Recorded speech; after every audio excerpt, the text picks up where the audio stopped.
Hello and welcome to the finals, the grand finals of the Pixelmon World Cup 2024. We are starting a bit early. Normally we'd be starting far closer to the matches themselves, but seeing as this is the finals, we have a bit to get through before we actually get to the matches. Um, we'll actually be having some interviews with some of the fighters that are going to be participating in the matches today before the matches from both teams. I have a handful of questions we'll like to ask them. Um, so that should be a welcome change, hopefully. So that certainly will be the case. And as we wait for each of them to enter, I will want to mention that I don't believe we've ever mentioned this before. Have we ever mentioned the stakes here? Like what happens to each of the teams if they get gold or silver here? I don't have the prize pool in front of me. Let me just go grab that. I don't think the prize pool's actually been directly mentioned. Um, I don't think I've mentioned it yet. But regardless, both of these teams have at the very least guaranteed that they're getting second place. Um, which I mean is very impressive, especially because I want to point this out again because it is something that has taken me quite as a surprise. Um, and that is the seeding of these two teams. This is the PokeGalaxia is the sixth seed, and PokeSaga is the eighth seed. So, well, both these teams absolutely, they qualified absolutely well, and they are in the top half, both of them. They are. I mean, when you get to the grand finals, usually you expect some. Usually, it's two teams that are in the top four. It's usually what you'd expect to see, from the group stages. But both of these teams have fought tooth and nail to get here.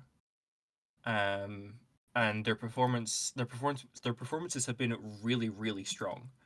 So I personally don't really have any predictions.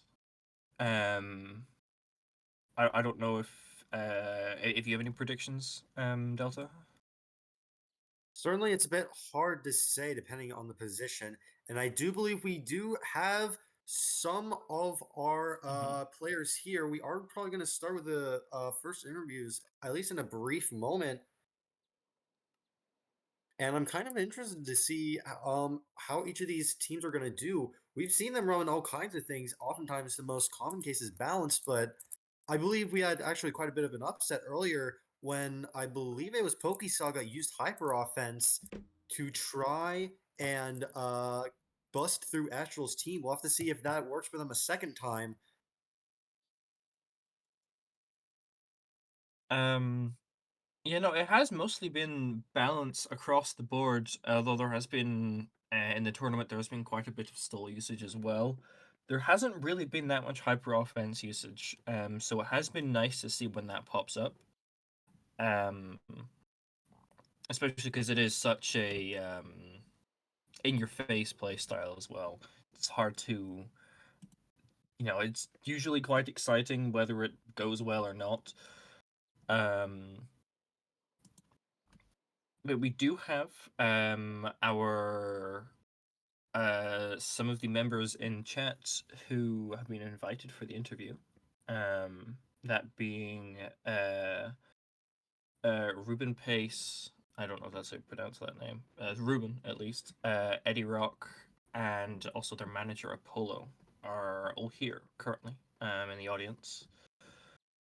I don't think I can invite. I can't invite people to speak. I don't think. Can I? I should be able to. One second. Adele, are you ready to interview the first few folks? I'm ready on my end. We'll see who the first team will be coming up first. I believe in this instance it is PokeSaga, or not Saga, PokeGalaxia, correct? PokeGalaxia, yes.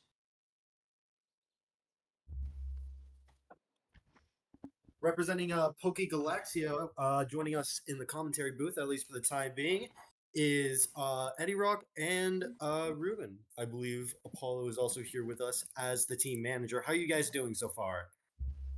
Great. We're Thank, doing all good, not gonna lie. thank you for having us. Of course, of course. Eager to start the final. There's a lot of tension in the group chat of, oh my god, what will they bring? What will we do? What if they bring this? What if they bring that? What if they lots of ifs, you know? Yeah. How do you guys feel about making it this far? Did you think you'd make it this far? I'd say we were pretty confident in our abilities to at least make it past round one. But reaching the final is something different. Like there's been a lot, and I mean a lot, of really good players, and we've had like a mix of luck. Obviously, it's Pokemon. There's always a bit of luck involved, but I'd say we have a really good team as well, and lots of skill on our part, and it's awesome to be here, honestly. If I might as well ask, do you think there's any standout moments in this tournament so far from your team or honestly, any kind of team? Um, excuse me, I think it. Can you repeat the question? Yeah, of course, of course. Any what? Standout moments. Any specific Oh, moments that standout. Okay, yeah, sorry, Yeah. I didn't quite catch that. I'd say, I mean, there's been a lot of tense moments, especially on the semifinals. I'd say that was because we ended up in game three, and there was this like, I believe the second game ended like 2-0 on like a minimal difference between the two teams. But lots of I'd say we also brought like some creative stuff or some lesser seen stuff. I'd say like the Pursuit Tyranitar, some weird sets that we sadly haven't had the chance of showing off.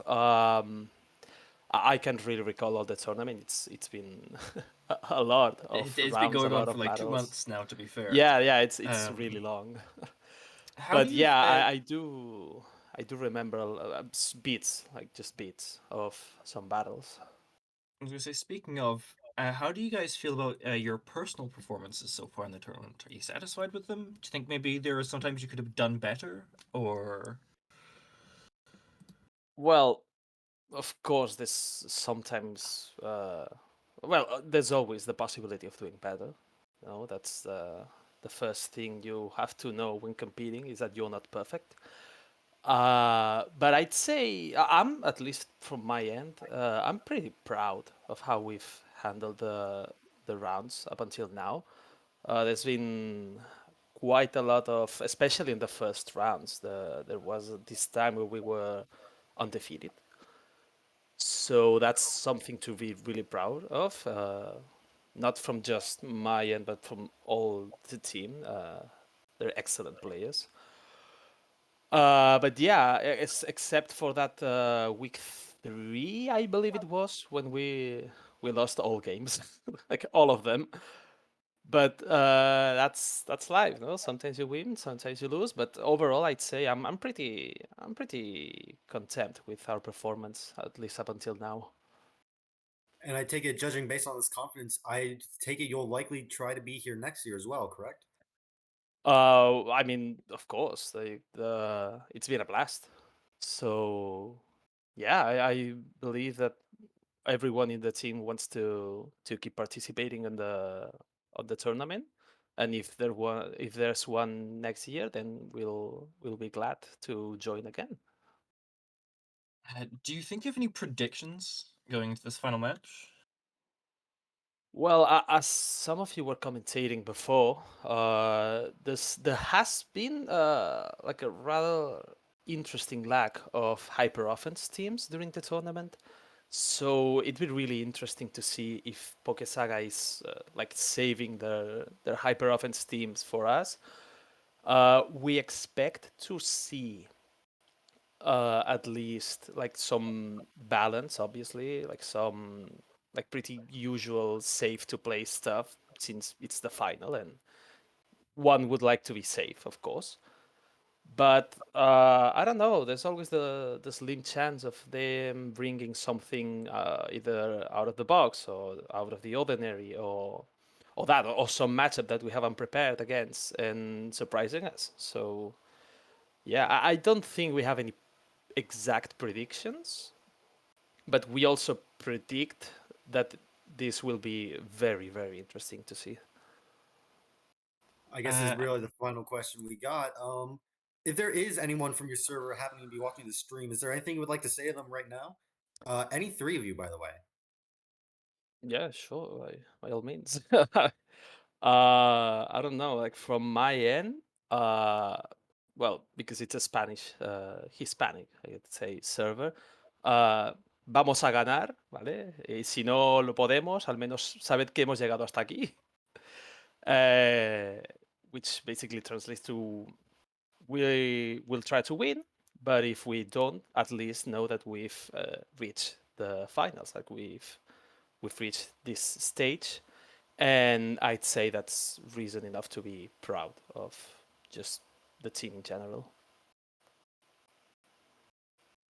All right, I do believe that is the last bit of questions we really have for you guys.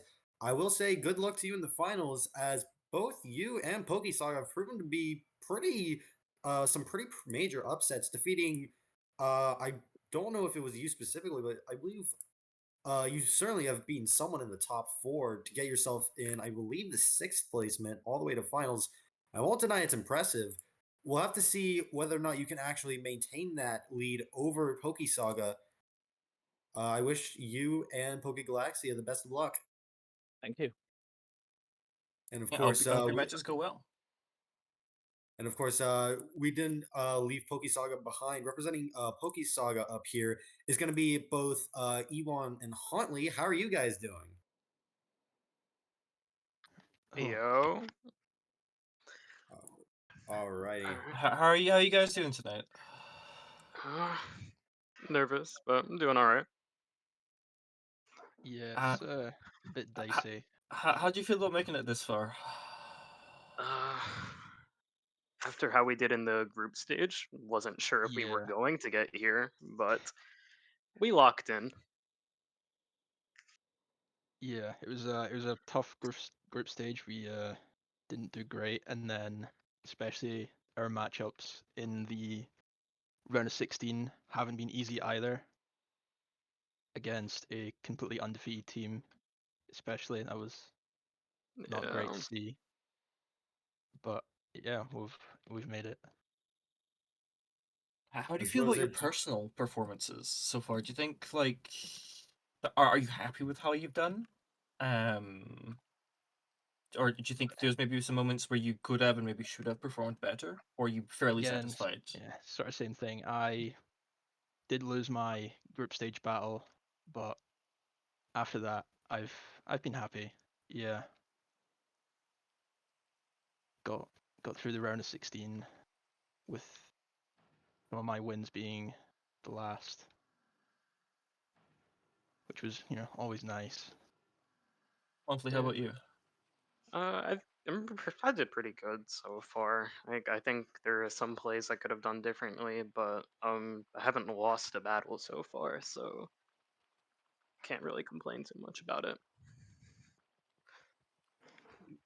That's probably a good thing, at least for the time being. Although I am a bit curious. While I guess we have you on the stage, what predictions do you have? We asked this question to Galaxia. Do you think you would likely have the same predictions as they might? Uh, that's more of an Ewan question. Yeah, I mean, they did mention that like both teams could be saving strats for the finals. Both teams have been bringing a lot of balance, as they said. We don't know if they're gonna switch that up for the finals. Are they gonna, yeah, as they said, switch the HO? Are they gonna bring stall like Astral have done in so many battles, which we didn't end up really needing to prepare for? It's it's really just the luck on the day. I see, I But see, and I guess it's kind of reasonable to ask you guys as well. How do you think you guys will be here next year, given the situations? You're currently vying for first place along with PokeGalaxia here. Do you think chances are, on the off chance you do lose, will you likely be returning next year? Yeah, if not us exactly, then it's very likely that PokeSaga will return next year. Um, I'll probably end up being on the team again if I'm still around. Um, Ewan, I don't know. yeah, I'd like to be here. This has been fun. I've enjoyed this a lot. So, yeah, depending on uh how our management feels, we should be here. I see, I see. And is there any moments that you've seen that really seem to stand out, particularly surprising moments that honestly might be clip worthy? um, Wait, Ewan, did you catch that? I didn't hear. Yeah, highlights, important moments. Um, I definitely have one. I think it would have to be, as the commentators put it, our upsets against especially Journey. That one, being the underdog in the matchup, that felt good to yeah. be able to win, even if we were doubted a significant amount. That is Journey was the first seed, and they were completely undefeated coming into the knockouts. And we're a whole 7 seeds ahead of you. Yeah, I believe we are the lowest seed Yes, in you are, still. Yeah, which Well, just speaks quite a lot. yeah.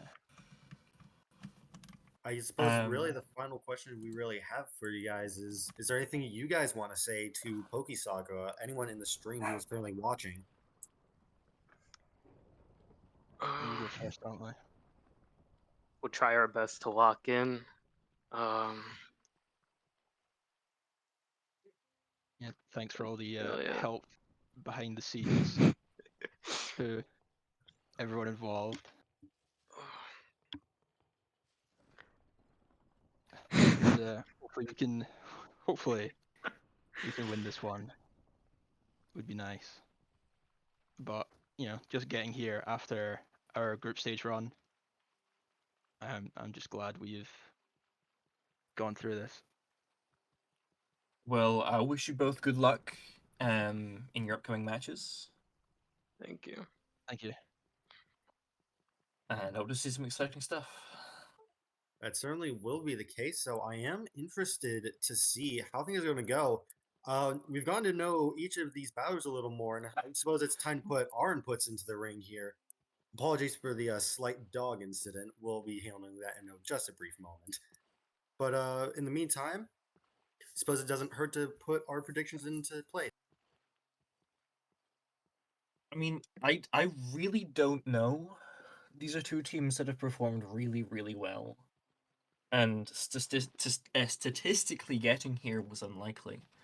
But they have, and they've performed really, really well, and um, there's been a lot of fights where things have been quite close, and they've only just managed to get through. There's been many that they have won in dominance.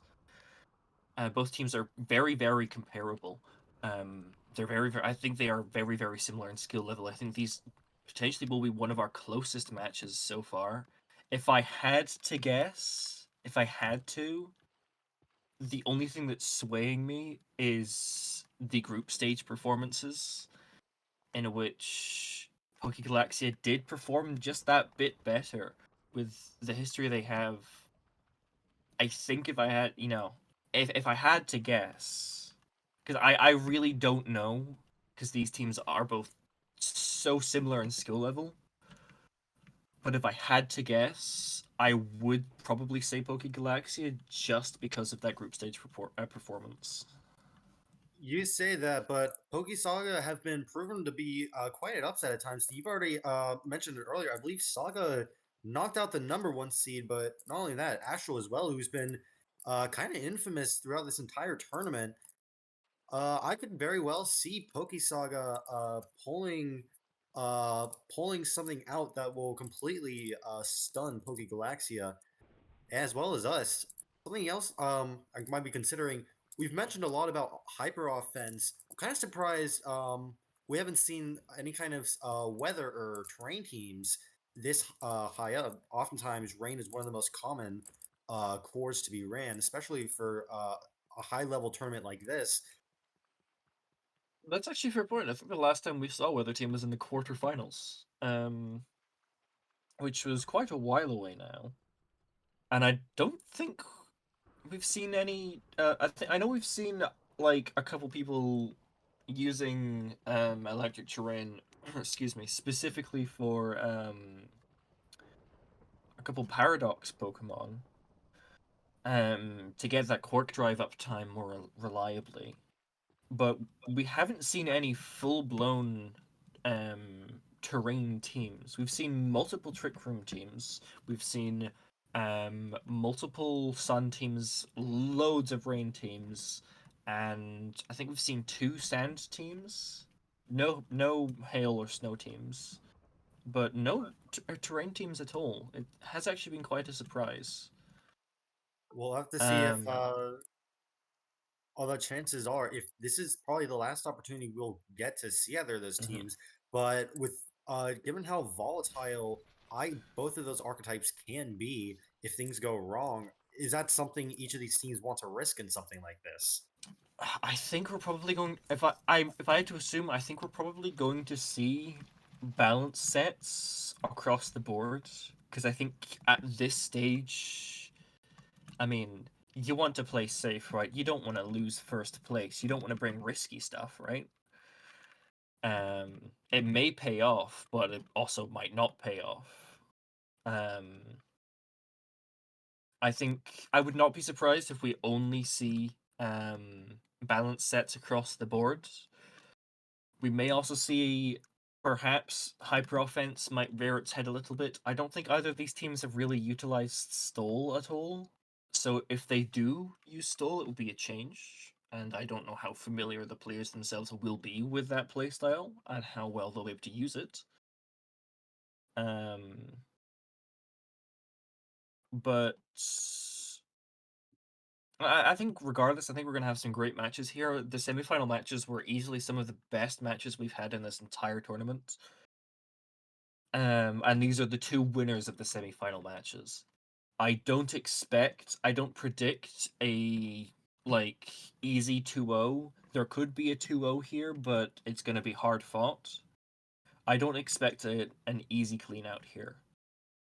Neither do I, Um, frankly, given the current circumstances. But something while we are currently on the topic of 2-0s, I'm trying to look back at some of the statistics we have recently, at least with some of the analysts that we've had. I'm kind of surprised by, despite there obviously being a very common core with things like Landorus and Heatran, kind of surprised by the sheer amount of diversity we've seen over the course of this tournament. You would expect to see a lot more things. I do want to just give a quick remembrance of some of the things we've seen so far in this tournament because we've seen some crazy things. I still remember absolutely freaking out about seeing someone running like choice band Brave Bird Hustle Squawkabilly. And there was early in the group stages, there was one of the first fights had it was basically 6 setup sweepers, if I recall, and they were all really weird setup sweepers. Like there was a Reuniclus that was like Calm Mind, Recover, Acid Armor, Body Press, and it almost single-handedly won the entire match. We've had some really, really interesting Pokemon and sets that have popped up that I would not have expected to see. Trust me, I still but get they I still have get shown war up. flashbacks to that Z Celebrate Espeon set. Yeah. Yeah, that was Pixelmon Scarlet Korea, one of the first teams that was able to break through the stall of Astral early in the group stages. Was able to do so because of that really scary, almost full wall breaking team. Um, we really have seen some really interesting things. It's been very nice. I kind of did worry going to this that maybe we're just gonna see very typical high usage things throughout the whole tournament, but no, we really have seen people using what they want to use, what they're comfortable running, and that isn't always what's high usage. It's been quite nice. Um, so it'll be really interesting to see how these matches turn out. We'll be starting in less than 5 minutes. So, um, we don't know who the first fighters are yet, but um, presumably they're going to be picked out probably any minute now by the refs. Something I'm a little bit interested about. We already mentioned things such as the sheer amount of diversity we've seen from each of not only the teams here in the finals, but everyone else in general. Something else I'm kind of surprised by, and I might need to get confirmation on this later. I believe this is the largest tournament so far, if I'm wrong. I believe you were here last year commentating. What were some differences between this final and the one from last year? Um, well, biggest difference for me personally was that I had only been there from the semi-finals, and while I'd been watching the matches of my own server, I hadn't really been paying attention to other matches. So it for at least for me, there's been a huge difference there, in that I just haven't. There's been a lot more to see, and it's been really nice seeing all the interesting things. But I think one of the things is I think the teams are a lot more sure, because I think going into the finals last year, I think the two teams that made it were the two teams that were expected to make it. They performed really, really well early on, and I don't think there was much surprise about either of them making it that far. There is quite a bit of surprise from both teams making it as far as they have. Which hopefully is going to make the match even more interesting. That certainly is the case. For the record, this is my first year doing commentating for this, and I'm kind of impressed by what I've seen thus far. For context, last year Obscuros won the entire tournament in 2023. This year, they're not even in top 16. I feel like that goes to show how volatile these kinds of games can get. If I could be wrong, at least in my opinion. Yeah. A lot. I mean, they're having quite a few matches that have really just been flipped on their head very suddenly. That have really been out of control of the honestly in either side, but um, yeah, no. We are now around 1 minute away. The matches will be starting anytime soon. Before we do start the matches, I do just want to say, before matches start, thanks to all the staff and everyone as usual, or the organizers, supports, refs, everyone. This has been a fantastic tournament, and going into the final, we really all think I think we really all have quite high hopes, and that wouldn't have been possible without the people behind the scenes. So And that certainly one is the yeah, case, once but I don't again, think thanks for them always. it appears we don't really have much time to speak, at least in this kind of moment like this, as we are starting the first match of the finals in a very short moment between Bono of, I believe, PokeSaga facing off against Agitative in Galaxia. Bono showed off a very good performance last time when he faced Astral about a week and a half ago. Of course, we do have to mention Agitative pulling off an incredibly clutch play and knocking out Hollowed Fantasy. originally, I don't think they were going. I would definitely say the snowball reversed in Yeah. Galaxia's favor in the semifinals. I remember that the first match was very, very dominant in Hollowed Fantasy's side, and then the second match was really, really, really close. And mostly for the first half of that finals match, from between Hollowed Fantasy and PokeGalaxia, Hollowed Fantasy were in a fantastic spot for a lot of that match, but Agitative was able to flip it on its head and was able to bring it back, and was able to squeeze their team back back through the finals. Um, so it'll be very interesting to see how these players perform now. I don't know if the pressure is going to be higher for them. I assume it will be. I don't know if that's going to affect their performance. It'll be interesting to see. I would certainly agree in this case, and it looks like as they are starting, chances are something you can usually tell, at least oftentimes, you can tell what kind of team they're running, even if you don't have team preview, just based solely on what they start off with here. Oftentimes we've seen things like Gliscor come out first. For not hyper offense, usually balances involved with Landorus Therian. I wonder if we're gonna see that trend continue today as we are waiting for these leads here. I think we'll have to wait and see.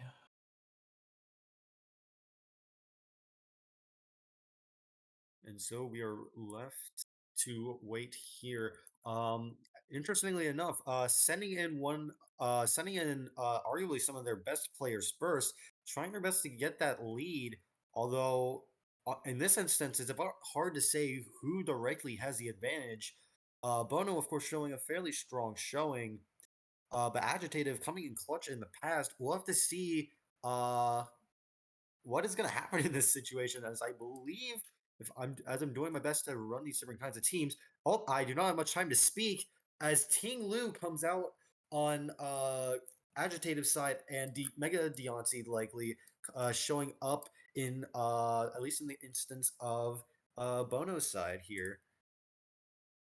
I'm really unsure what this could be, because Diancie can fit into both balance and hyper offense sets, and Ting Lu can fit into both balance and stall sets. I'm honestly not sure, just at least from these leads, how this is going to go. What I do know is that Ting Lu is a fantastic wall, but that dark typing is not going to do it any favors against Diancie.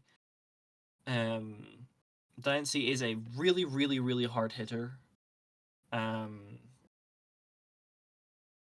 I'm interesting to see what's going to go. Diancie does decide to immediately switch out, likely fearing an earthquake coming its way, as the Landorus does come in safely into that earthquake. While that's true, I don't really know what Landorus is really going to want to try and go for. Knocking off the leftovers recover is key, though. And here comes the Stealth Rocks. What I'm curious to see is what kind of set this Tinglu is running. Is this potentially, obviously, it's probably the lead set coming out with Stealth Rock. Oftentimes it runs Whirlwind and Spikes. I'm wondering if this is just Whirlwind in this instance, as chances are, I don't really know if Landorus can really do much. At least in this instance, due to how bulky Ting Lu is, denying leftovers is good, but good luck trying to actually kill this thing.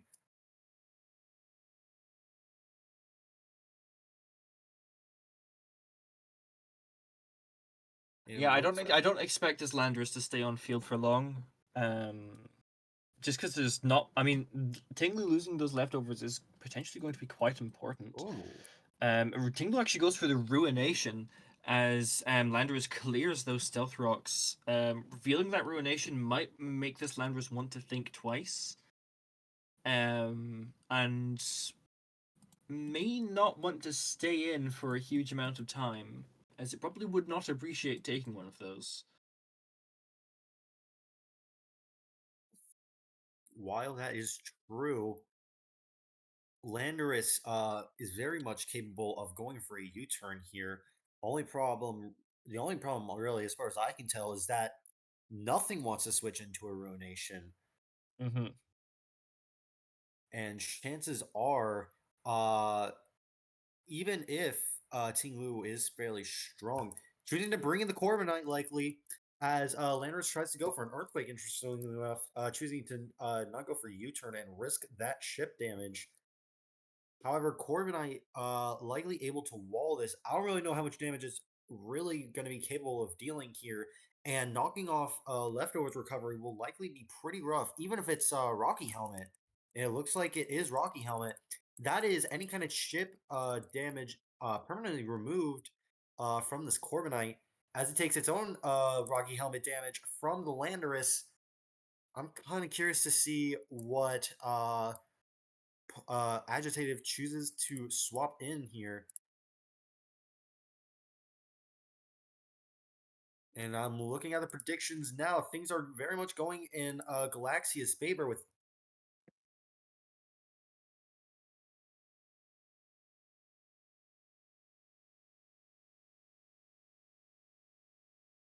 the question still remains though, with the Corviknight pivot out, what is Agitative going to switch into here? The physical wall is pivoting out. In comes the Lopunny. Oftentimes not really that effective of a check. This could be the first instance we do see triple axle, which is certainly a possibility. But I would imagine Lopunny does not really want to go for too much damage here. In comes the Alomomola. As it goes for the fake out. Fake out. Not too surprising. We'll probably choose to switch out here, as although Mega Lopunny can do quite a lot of damage in the neutral, it is one of the hardest neutral hitting Pokemon. It is probably going to choose to switch out here, as I don't think it can confidently break through an Alomomola without risking a Toxic in retaliation. I mean, even then, I've seen a Lomomola with Skull. That was definitely a little bit more common in the about the quarter, the top 16, and the elimination rounds. But that very much could be a possibility here. We'll have to see if that is the case here, as a Lomomola is likely going to either attempt a Wish or a Toxic. Something that is interesting to note is that unless we somehow have yet to find our own Alomomola here, I think any kind of damage might be permanent.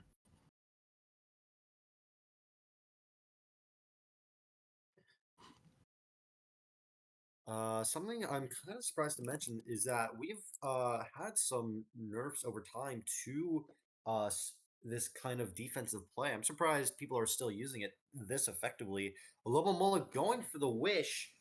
Chances are, I think Agitative is going to use this opportunity as a slow pivot, or at the very least, we could even potentially see a Thunder Wave here, depending on what set the Slowking is running. I'm kind of curious to see the choice here to pivot to this.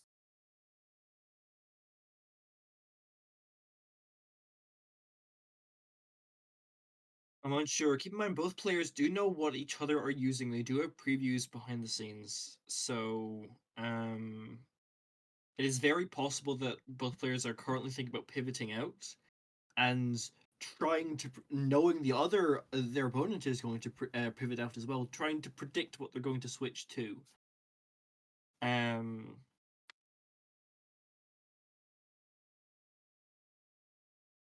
it looks like I mean, here's the couple of options I'm imagining right now. Obviously, the flip turn will be coming out, likely into the Landorus to try and threaten it with knockoff or Earthquake.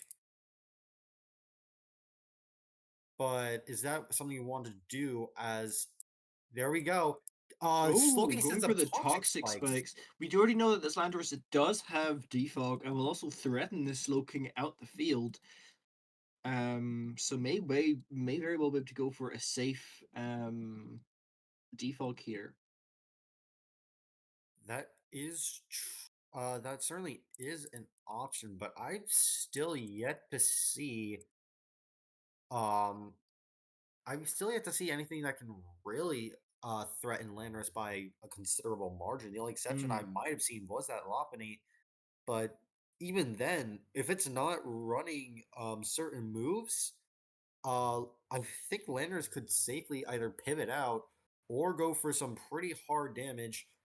With Galarian Slowking going for Toxic Spikes, though, it's kind of interesting. That's the first time I've ever seen one use that kind of set. Could we potentially be looking at a Hazard Stack team here?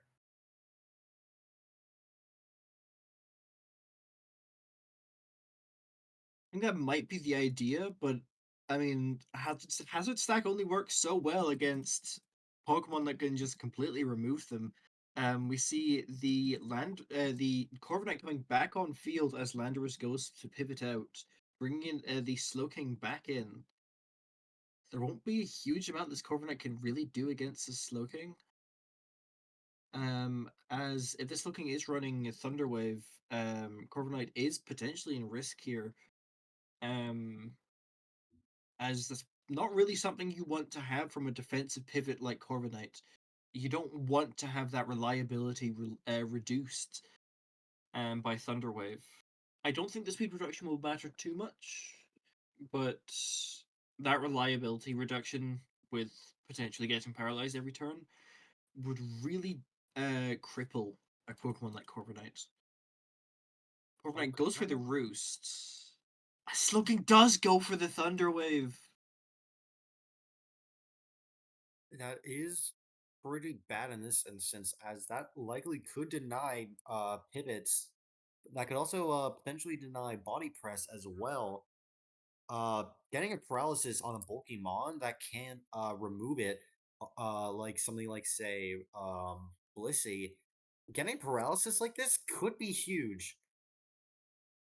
What I'm more curious to see though is what the Slowking tries to do now. Chances are we are going to see the U-turn here. Likely into that King Lu. There we go. Vessel of Ruin weakening the special attack. I'm kind of curious to see though. Does Ting Lu go for rocks knowing the Slowking is going to switch out? Does it go for Ruination or does it click Earthquake trying to predict any kind of prediction Bono makes here? I don't know. I go for an Earthquake could potentially be good if this Slowking decides to go for a slow pivot. Just go for Stealth Rocks. Actually showing that going for an Earthquake would have actually potentially been really good. As the Slowstorm comes out, not doing much, not getting the Poison proc.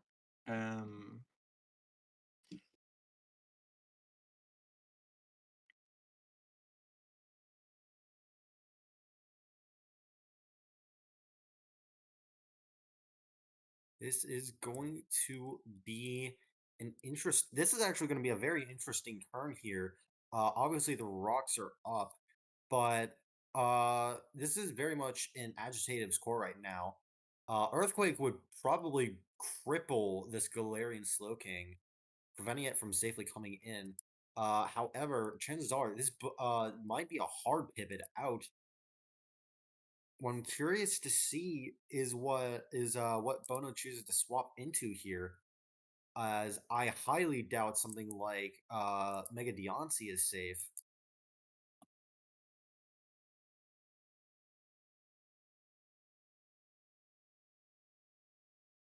There we go. In comes the Landorus.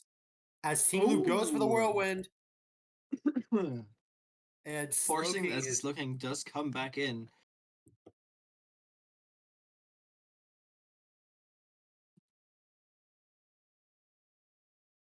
I'm still curious to see though. Do you continue to go for Whirlwind, or are you predicting another pivot? And actually, something kind of interesting here. Repeatedly going to the Landorus will allow Team Lu to be weakened on the physical side, leaving it as kind of an ineffective so long as it remains on the field. Especially thanks to that intimidate from earlier. And what I'm kind of interesting to see here is what is going to happen on this turn. This could be pivotal to how things gonna work.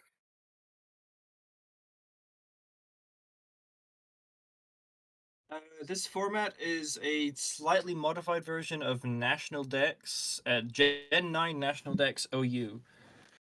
To the person that asked that in chat. And of course, with this kind of situation, as we are waiting for each of them to make their play, in comes the Ruination, dealing a pretty significant chunk. However, Galarian Slowking immediately choosing to pivot out here. What I'm kind of interested to see what does Bono choose to pivot into, as likely this recovery is not going to be able to fully restore it to full health. That's kind of the power of Ruination. Any kind of regenerator will have its effectiveness kind of neutered here.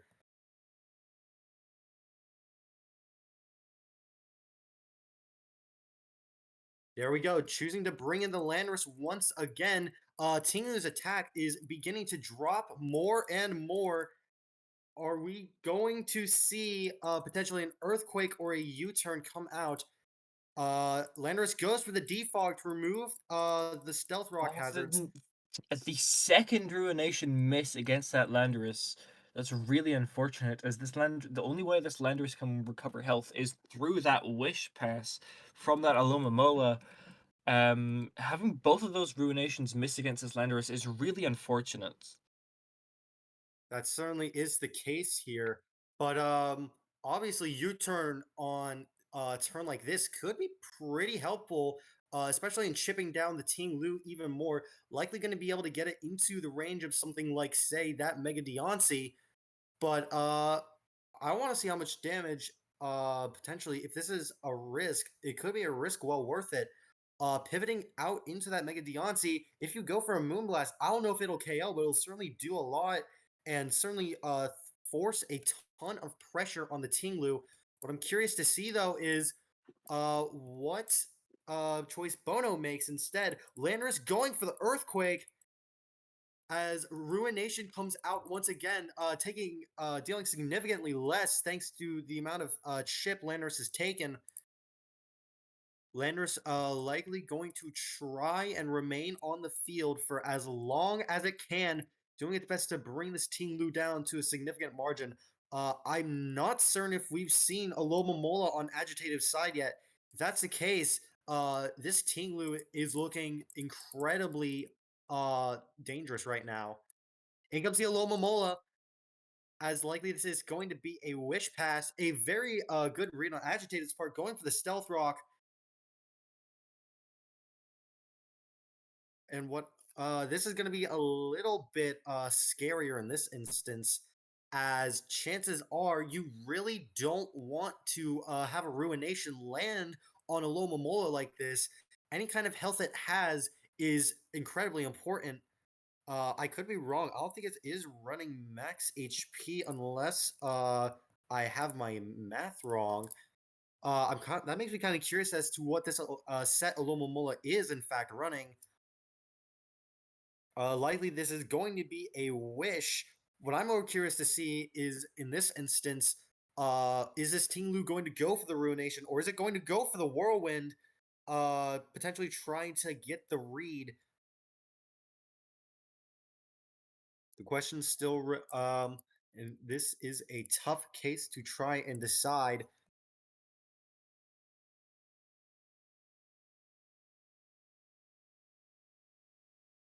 There we go. We see the Ruination come out. Likely, we know now with the Alomomola being faster, chances are you're not going to be able to pivot as effectively. In comes the flip turn. Likely, this could be a pivot to the Landorus. And in this instance, I would imagine, depending on the move here, Tinglu could be setting up for a devastating play here. The ball is very much in Agitative's court. We'll have to see what Bono goes on here.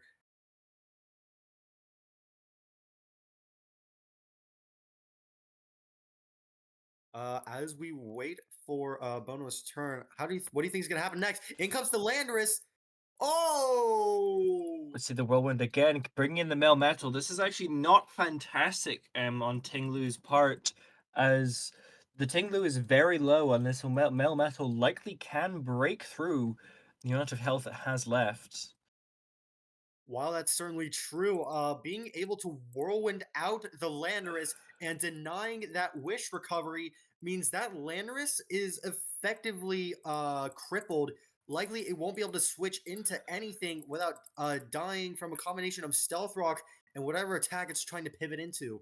The only exception maybe could be that Corviknight. And I'm looking back at the polls here. Things are still looking in favor of Galaxia, but things have dramatically grown a little bit in favor of PokeSaga here. I'm kind of interested to see what is happening. There we go. I think the next move, in comes the Tinglu, dealing next to no damage. There we go. As Melmetal finally takes out the Tinglu, that is a core defensive Pokemon removed, and I don't think we saw any sign of a Alomomola trying to recover its health back with Wish, meaning we could see some pretty devastating team. We could potentially see a lot of damage being dealt to this team. The Lopunny is coming in. I'm curious to see though how much damage this Lopunny is really going to do in this situation.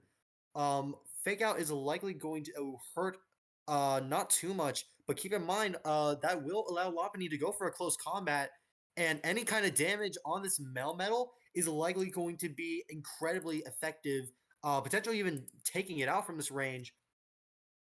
Unless, against all odds, we are looking at a physically defensive Melmetal set, which doesn't really happen often. In comes the Alomomola. As Lopunny goes for the close combat, I don't really know if Alomomola can really safely stay in at this range. Chances are Alomomola may be forced to swap out. Even then, I don't really know if it has any safe switch into. This is the raw power of Mega Lopunny here, putting a ton of offensive pressure on Bono here, crippling not only the Landorus, which is arguably the safest switch in right now, thanks to denying the wish recovery. This could be what Agitative needed this entire time. Lopunny very much has the opportunity to completely blow through Bono's team. It all depends on what kind of play Agitative makes here.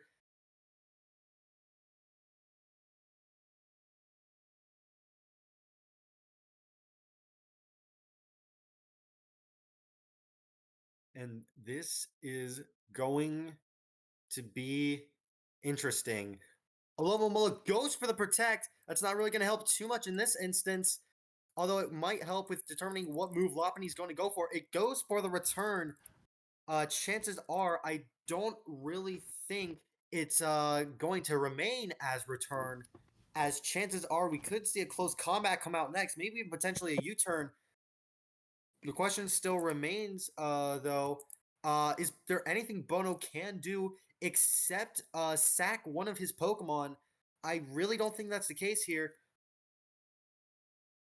This is going to be tough.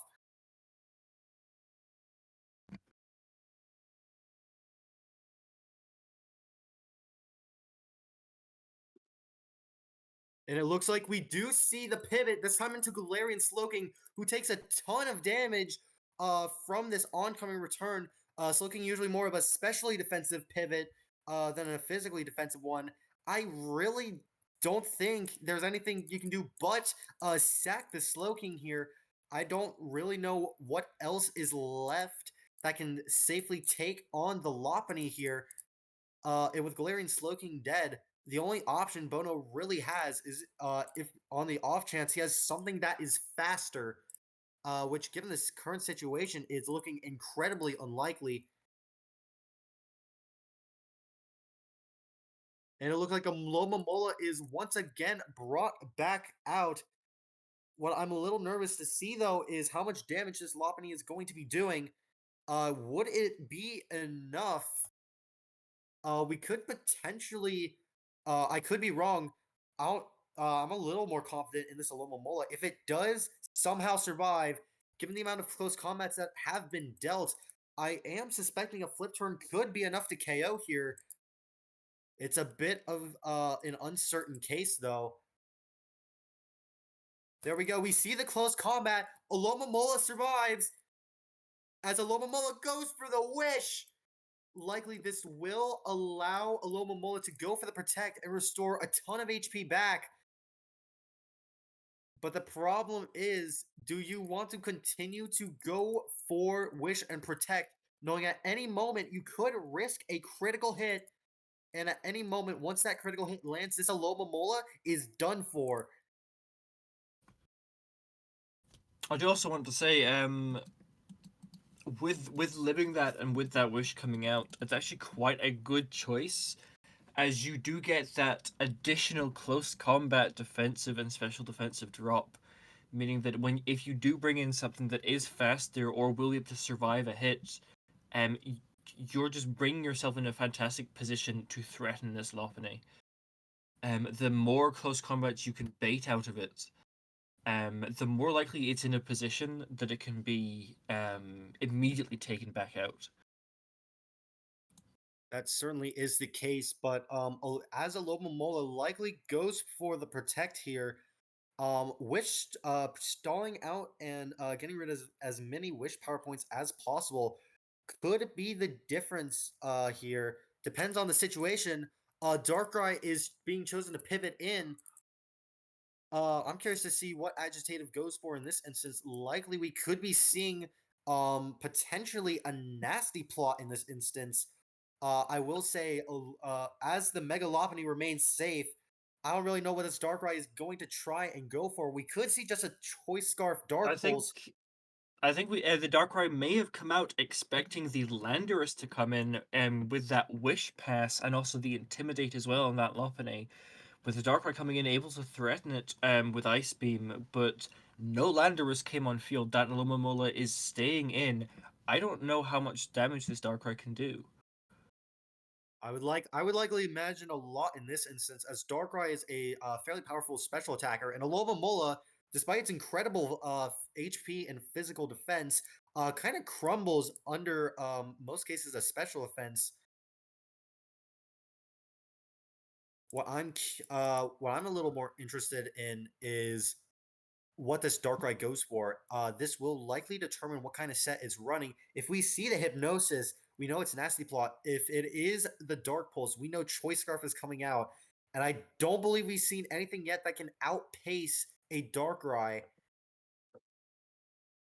And Agitative is using many quite fast Pokemon, and Bono isn't really, at least not that we've seen. There might be some stuff behind the scenes. The Diancie does come back out as Darkrai does go for the Nasty Plot. I'm curious to see what Darkrai can really do in this instance, though. Best it can really do, at least as far as I'm aware, would be that Focus Blast, as Diancie is able to resist Sludge Bomb. Everything else except for Dark Pulse is neutral, unless we somehow see the magical Hidden Power Steel. This Darkrai is likely threatened out by the Mega Diancie here. I'm curious to see what Agitative has that can safely counter it, though. We've only seen, we haven't seen the full teams of both players yet, despite already being on almost turn 30. There have been multiple Pokemon on both sides that have not yet shown their faces. So it'll be interesting to see if perhaps we see another one revealed now, or if they're being kept in the back pocket until later. Chances are that the latter is true in this instance, as we've seen a lot of commenting. Oh my god! That is a Z Focus Blast that has just come out, and that is enough. That is more than enough, especially with that Nasty Plot that will break straight through that not even Mega Diancie. That is a fantastic position that Agitative is in, as Melmetal will come on field. Melmetal, very much commonly running an Assault Vest set. I still don't think Focus Blast is going to simply bounce off it. I still think It would hurt. I don't might think it's see gonna kill though. It's a non-stab Focus Blast. It's gonna hurt a lot, especially with that a nasty plot. I don't think it's going to kill, though. And I almost guarantee this Melmetal is capable of one-shotting a Darkrai. Darkrai is a very, very fragile Pokemon, and Melmetal has terrifying damage output. Well, you know what the meme says. Let's go gambling. We're gonna see how much damage this Focus Blast is going to deal. Something to keep in mind is that even if uh, even if that Galarian Slowking was alive, Darkrai would have still likely KO'd it thanks to the presence of Dark Pulse. I don't really know if Bono can pivot into anything here. I think the best we can have to see for PokeSaga is if Focus fulfills the prophecy here.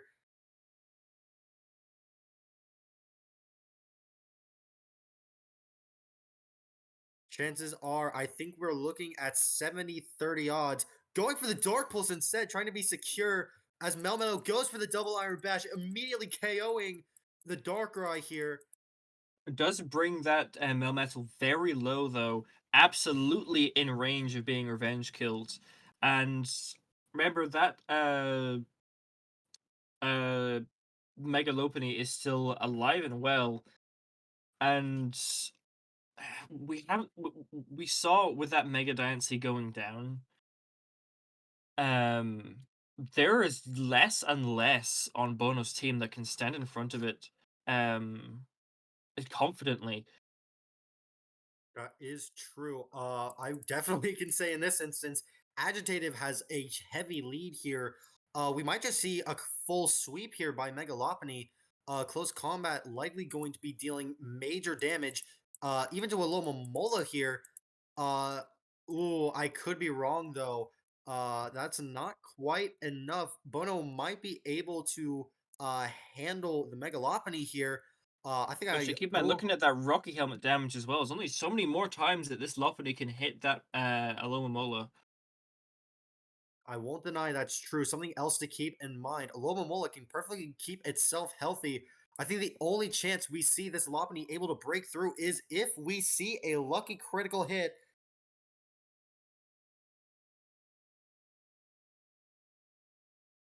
And this is going to be tough. Likely going to see a Protect coming up from the Alomomola here, looking to burn through another one of those close combat PPs. It only has so much PP. And it's used quite a few already. That certainly could be the case, but keep in mind, 3 wishes would be enough to take out the Lopunny due to the Rocky Helmet. It all comes down to, honestly, this could be the pivotal turn to determine everything. Will the close combat, likely, there we go, choosing to bring in Because Cortana, actually. Cortana will be able to very confidently deal with this Alomomola. But however, that wish could potentially be passed to Landorus, as I don't believe Cortana is in a position to one-shot that Landorus, at least with the wish HP coming into it.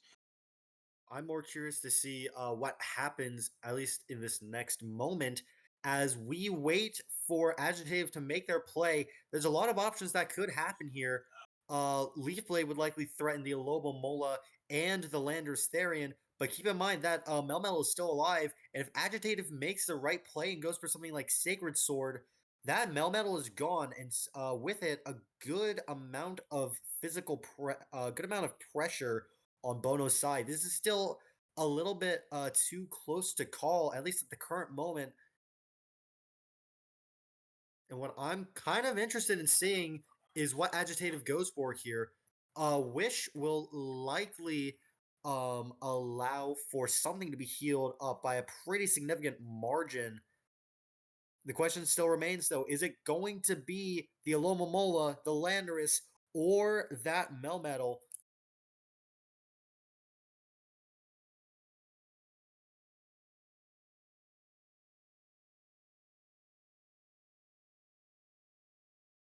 I There will we go, say, going we do for see the that, Protect coming as out. Cortana- Goes There for we the go. Sacred Cortana Sword. goes for the sword. I would imagine this instance Kartana is likely choice locked into that sacred sword, meaning Alomomola is fairly free to restore the entirety, um, not quite the entirety, but certainly a lot of health back to that Landorus, who I certainly would imagine is going to come in at a relatively close point. The only exception really is that this is somehow not choiced.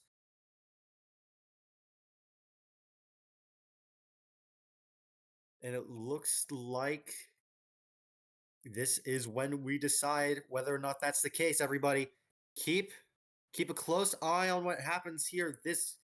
Could this could be very vital information as to see what Agitative goes for, as Bono might have the bulk advantage here.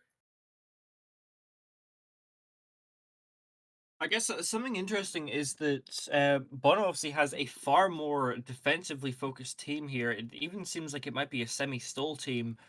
Um, and I think Agitative has one of the best teams to really deal with that, and it's mostly an offensively focused team. And they do have potentially quite a good chance. We do see the Corviknight coming in as Lomomola goes for Wish again, likely really wanting to bring in either that Melmetal or that Landorus with a Wish Pass. I'm almost certain that it's going to be it's going to be the Melmetal in this case, as Melmetal directly threatens this Corviknight with Thunder Punch. And with the Nocky oh my gosh. With the Rocky helmet removed thanks to knockoff, I would imagine going for the Thunder Punch here is actually pretty free.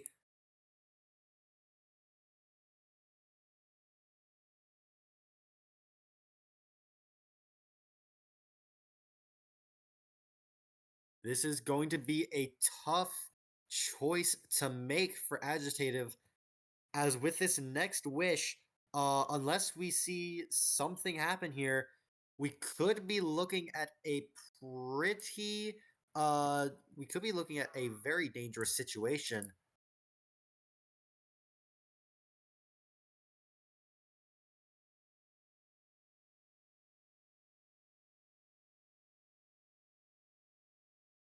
And it appears I kind of want your input on this, Alba. Um how do you think this is going to go, at least in this turn? With the Alomomola using Wish, Corviknight is exerting pressure, although it's not going to matter much in this instance. I don't What do you know. think?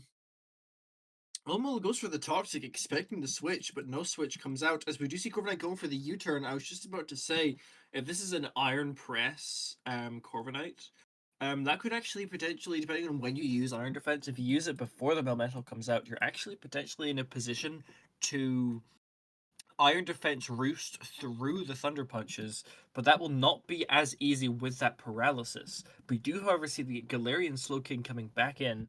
Even if it did hard switch, it wouldn't have meant much. It wouldn't have taken that Toxic. And this is actually where things get kind of interesting. Naturally, with this Galarian Slowking, you're threatening a decent amount of the team that Bono has shown so far. I do think it might only be 3 Pokemon left. I'll have to double check. This Alomomola needs to be careful here, though, as this Slowking may very well have a Thunder Wave. It goes for the Wish. Slowking goes for the Future Sight. Alomomola can't have many wishes left. Especially with that wish being used earlier behind Corviknight's pressure. Something to keep in mind, though, pressure does not affect Wish, unfortunately. But what I am curious to see.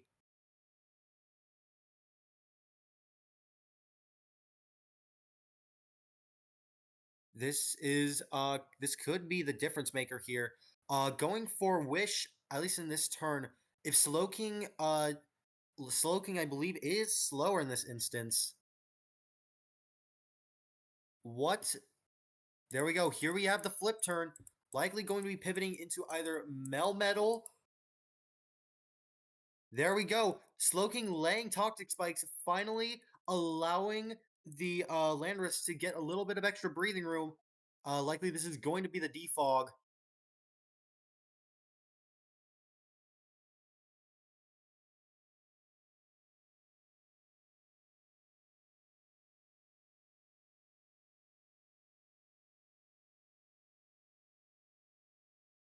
This is going to be a tough case.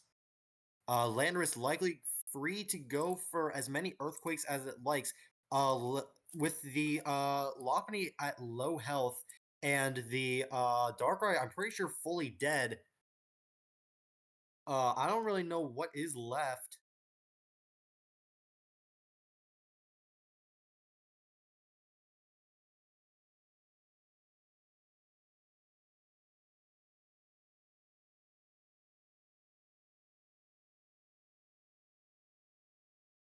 This is going to be tough. What does Agitative really go for in this instance?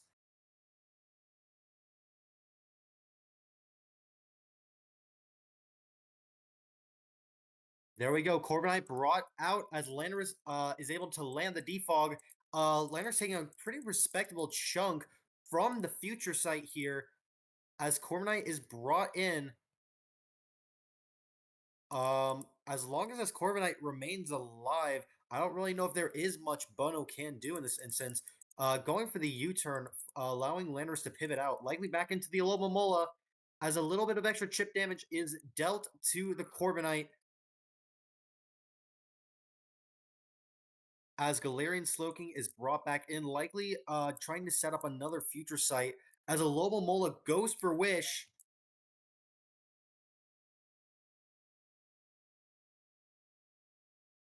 This is going to be tough as in this kind of dilemma, any kind of chip damage will make a difference, even if you do have to play the long game.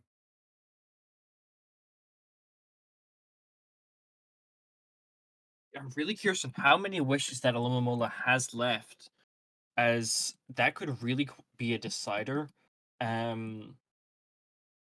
Likely going to see the Melmetal come in here, actually, as Slowking can't really threaten it. It can kind of come in for free. And it's also going to get a wish as well, meaning Bono's team is going to be looking nice and healthy again. When not too long ago they were in a position where everything was quite low health, and the Slowking does go for the Sludge Bomb as the Melmetal comes in, getting that Wish Pass, bringing itself almost back to full. What I am curious to see is what happens next. Obviously, Melmetal is likely to go for that double Iron Bash. I don't think the Tinglu is able to threaten it anymore, given that it's been removed due to a lot of chip over time. And I certainly doubt the Lopunny will come in. Is there anything on Agitative's team that could safely take on this Melmetal? We might have to see a sack here.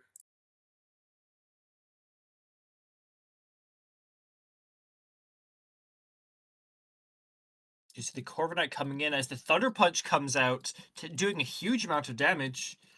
You will be able to roost through Ooh. that, but can you get that without being paralyzed? I don't think you really can in this instance. I do think Melmetal is actually a little bit faster in this case if I'm looking at speed tiers, although I could very well be wrong.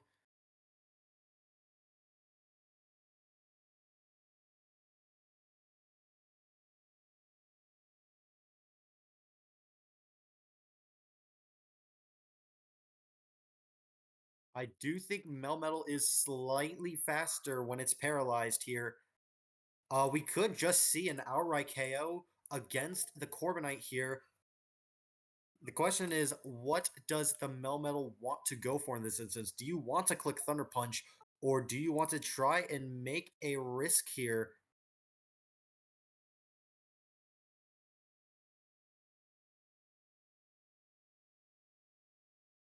I'm going to double check something really quickly. I want to double check how much damage this is going to deal. Likely going to be a pretty significant amount. As we wait for Bono's response here, or Agitative's, this is a tough choice to make. This is why Melmetal is so feared, and often instances it's even banned, in fact. The Alarm Bash does come out. It is faster. That will be enough to kill the Corviknight. What I'm curious to see, though, is likely either Agitative expected to be a little bit faster, or Agitative was expecting to live. If not, then choosing to sack here is certainly one of the few choices you really can do. Cortana comes out, likely going to go for a Sacred Sword, unless we see a very strong read here on the Melmetal. What does Melmetal go for in this instance? As I would imagine, Cortana is not going to appreciate an Ice Punch or a Superpower. Likely, I don't think either will be used here. It's up to Bono to see whether or not we get the correct turn here.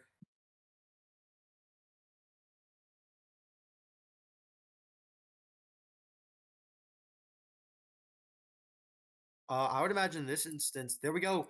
Oh my! That could actually be Um, very important, bringing that Slowking back in, taking the superpower, not caring, and getting that attack drop and defense drop on that Melmetal. That will allow something like a Cortana to potentially be able to come back in after this Slowking and do devastating damage. And also potentially even live a superpower. Um, that is quite a good move on Agitative's part. while that's certainly true, so far we've seen, I believe, Earthquake. I think we've seen all four moves on this Melmetal. Melmetal goes for the double Iron Bash. That attack drop making a very key difference. Slowking Still goes for the feeling slow chilly reception, being able to live and get that regenerator proc as well, bringing it back into a healthier point as the Cortana comes back in and is looking to threaten this Melmetal. what I'm curious to see here is if Agitative is playing the mind games here, putting this pressure, trying to force Bono to make a pretty costly mistake. We'll have to see. This is still very much in Bono's court, though, as making the wrong choice here will likely be the difference between winning and losing. That's kind of the dangers with both Cortana and Melmetal here. I feel like they're a little more read reliant despite their overwhelming power.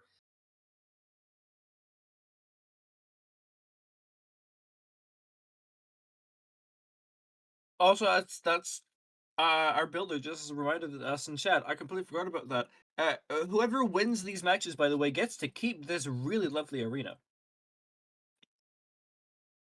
What I'm curious to see though is in this instance, this is going to be a very tough game to play with the Sacred Sword here, and I believe the Leaf Blade as well. Agitative puts pressure against the entirety of Huntley's team. Cortana goes for the knockoff, and a devastating critical hit comes out. Ooh, it's not quite KOing the Melmetal, but Superpower is definitely not enough to KO. That defense drop being incredibly pivotal toward making extreme amounts of progress against this Melmetal. We will likely see. I think this might be a choice locked Cortana. It might not be. Either way, um, if it is choice locked into knockoff, that's actually not a bad move to be not locked into right now.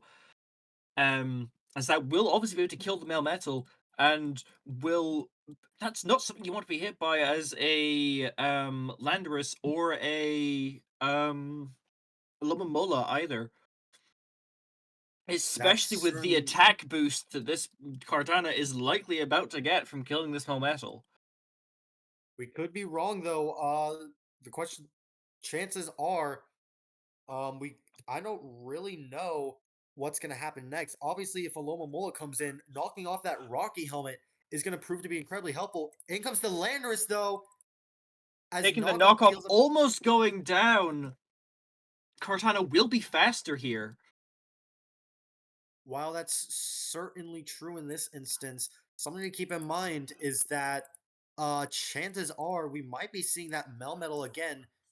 And at least in this kind of instance, nothing really wants to safely switch in. Something to keep in mind is that unless there's a really fringe case where either Melmetal or Landorus does survive, we could be looking at, there we go, knockoff, Landorus does go allowing the down. attack increase. What is remaining on Bono's team that can safely be able to do much here? As I don't know, chances, but Agitative is in a fantastic position as that Alomomola is, well, it's not necessarily in danger. That Melmetal is, and that Melmetal can now be easily cleared out by the Mega Lopunny still on the back. And depending on how much damage this Cortana does to that Oh my Alomomola, especially God. getting rid of that Rocky Helmet, the Rocky Helmet being gone will mean that Lopunny is in a far better place. We'll I'm have to kinda see exactly what surprised. happens here. I'm actually a little bit surprised by how little that did. Chances are, though, I do think the Wish will be coming back out, as will the Melmetal with this slow U-turn. I would imagine in flip turn. Not only will Cortana be removed, I would probably suspect that Melmetal is likely going to get a ton of HP restored. This is the power of Alomomola, by the way, capable of completely stuffing any kind of physical wall. In comes the Lopunny, as Alomomola goes for the flip turn, likely trying to pivot into that Melmetal. However, I highly doubt Melmetal is safe at this instance, as I do think Lopunny has a fairly solid chance of KOing, and even if And it doesn't, with that likely Kartana allow. also, by the way, switching out and living, that means that it can come back later in against the Lomomola if this Lopunny is unable to break through after attacking this Helmetal and clean up with a Leaf Blade. Agitative is in a fantastic position here. It really depends on how Bono plays around this. They're absolutely in a position where they can potentially play around it. The close combat does come out, unable to break through the Alomomola, at least for now. What I'm interested in seeing, though, is are these the only two Pokemon remaining on Bono's side? The very powerful Melmetal, who is unfortunately a little slow, or are we potentially going for the return here? That certainly will be helpful. Uh, we see the flip turn allowing likely for the Melmetal come back in. This is the question, though. How much damage are we going to be seeing this Melmetal be able to take? Will it be able to survive a Sacred Sword from Kartana here? And more importantly, will that Kartana even be able to take out something like a Lomomola here? We saw how little knockoff damage, how much little damage knockoff did, even despite the +1. It I wasn't highly +1, it doubt. was neutral due to the Intimidate from the Landorus. Oh, that is very much true. Even then, I don't really know how much damage Sacred Sword is going to be dealing. I highly doubt it's enough. Out comes the Curum. That's not something you want to see on Agitative side. That certainly could be true, but given the amount of health Kartana has left, we do see the Slowking here. I don't think Slowking does have access to Wish, and even then, you can't really, you don't really want to Chilly Reception against a Curum here. There we You go. see We see the Memetal Sludge come Bomb come in. out. I think likely going for the Sludge Bomb here to try and avoid a sub roost, as we have seen multiple times before. Sludge Bomb is able to break through that sub. While I won't deny that's true, something I'm a little bit concerned about is what this Melmetal is going to do in this instance. I do think Melmetal is faster in this instance. There Goes we for the go, Divine double Bash, Iron will Bash. break through that Slowking. I think this might be it for Agitative. I don't know if they can bring it back. I don't know. I don't know if Sacred Sword will be enough. If it breaks through this Momental, they could be in a fantastic position. But that Alomomola is near full health again with Regenerator, and a +1 Sacred Sword will not be enough. I think Bono might have it in the bag. That certainly would be the case. The only there would certainly have to be a lot of luck on Agitative's side, but I have seen critical hits on Blissey before, We could see this happen again.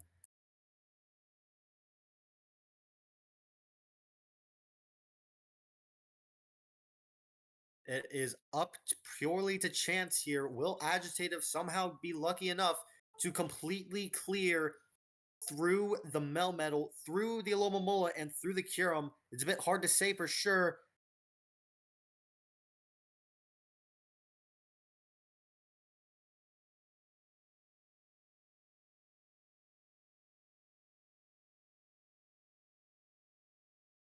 Don't test fate. As Here comes the Sacred the Sword. Sacred Sword will not be enough to break through the Melmetal, as it will be able to retaliate with a double Iron Bash. That will be enough, as Bono will take the first match, which goes to PokeSaga. As PokeGalaxia is one step closer to defeat. They'll have to try their extra hardest in this next match.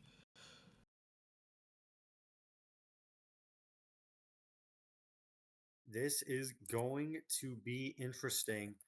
What I'm curious to see though, with PokeSaga in the lead, looking quite favorable to go for the gold here. It looks like we do have the final set of matches here between Hauntley and Eddie Rock. We'll have to see if Eddie Rock is able to bring it back. I would argue both of them are showing a fair amount of confidence here. So I will say that match was really close. That really could have gone either way. Of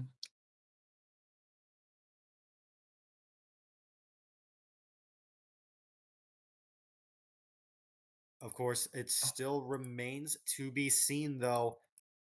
We could see a reverse sweep here. We've seen it before. I'm pretty sure PokeGalaxia has been in a situation like this before against Hollow Fantasy, and we saw them bring it back. Are we going to see a repeat of the semifinals, though?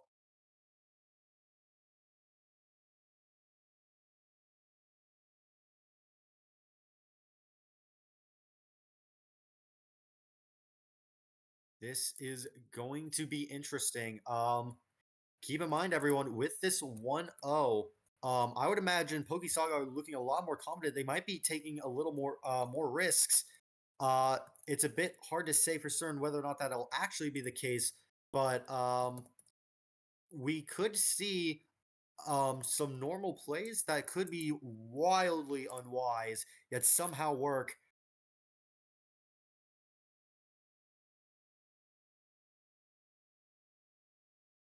This is going to be interesting, and I actually think this might be a first. We have over 100 players here in the Twitch stream. I think this is arguably the most people we've had so far. I'll have to confirm. I can't remember how much. I can't remember how much we had in the finals last year. I remember it was a lot. I don't know if it was this much, but there was a lot of people. Either way, it's nice to see you all here, and I hope you're enjoying the tournament so far. It looks like both of them are starting to begin it now.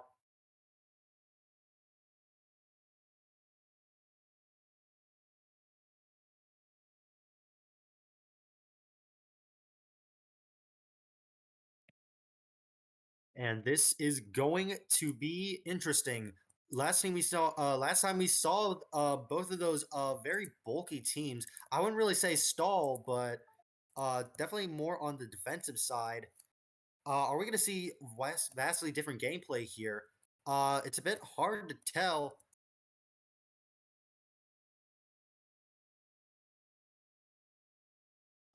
With Hauntley here, I'm trying to look back at past records, seeing what both of these trainers like to use. I could be wrong, but I do think both of them do commonly run more offensive sets, at least if I'm looking at the statistics right, although I could well be wrong. How do you think this is going to go, Alba, given the current situation? I don't know. If I had to guess, Eddie Rock has a lot of pressure on their shoulders right now, with knowing that if they lose, that's it. They're out. They've lost. They might be feeling the pressure and may very well misplay due to that. But in the same sense, Hauntley may very well, due to the fact knowing that all they need to do is win this match and that's it, and they've got first place, they may very well get that cockiness go to their heads and may well misplay because of it. It's a bit this is gonna be interesting though. As we wait for this final match to begin, I could be wrong. I haven't really seen either of these players all that much. Maybe just due to maybe it's just due to some of us commentating different matches at different times.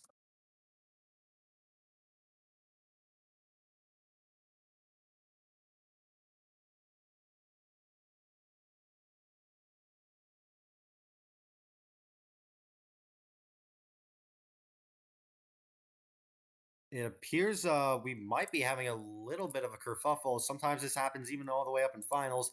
I'm just glad we haven't experienced too many breaking incidents, at least in this moment.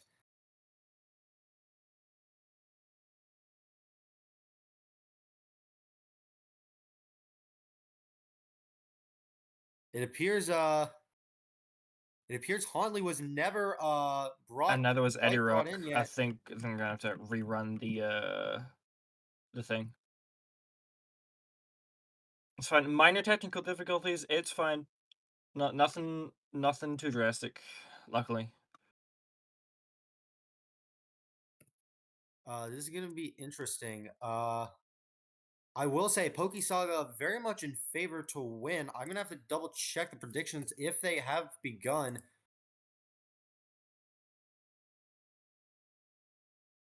And if the predictions have begun, I don't believe they have quite yet.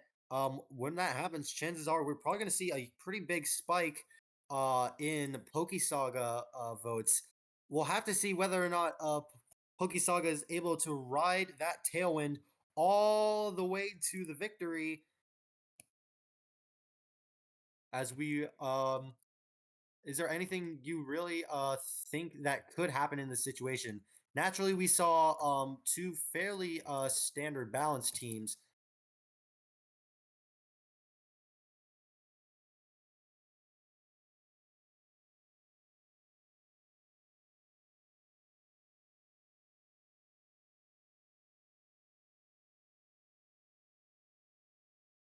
Now, this is going to be interesting. In terms of predictions, as I said, I don't really have any. I'm really unsure. We do have some couple minor technical difficulties. I assuming it's not too bad. Probably just gonna be sorted by a quick restart or something. I don't know how these matches are going to go.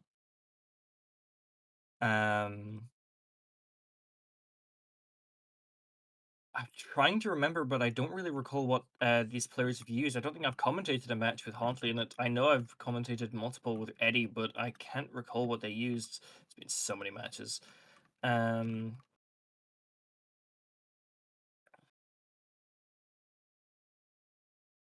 It looks like as we wait for them to return, this it's still hard to tell what they could go for. I'm gonna check the statistics really quick as we wait for this to happen. Chances are we might see a more offensive team. If that's what I remember seeing Hauntley use.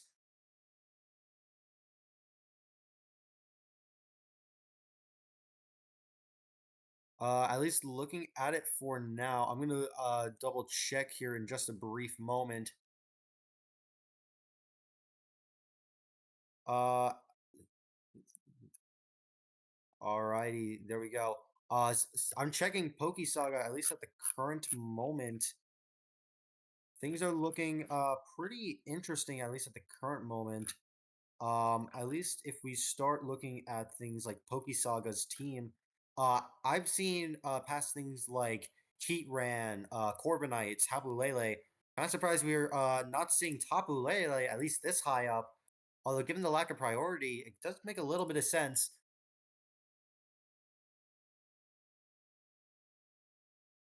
Despair, we're about to be getting back into it. Both players being asked if they're ready to retry.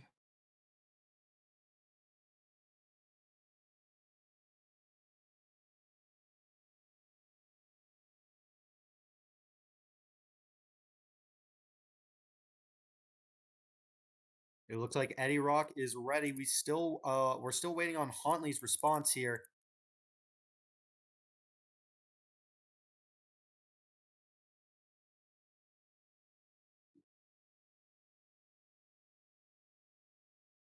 It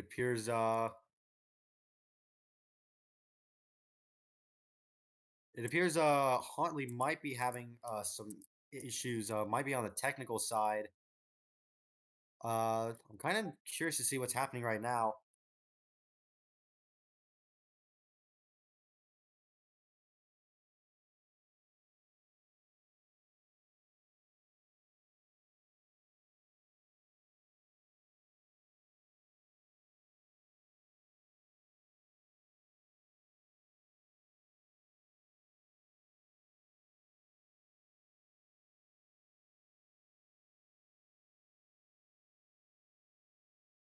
It appears it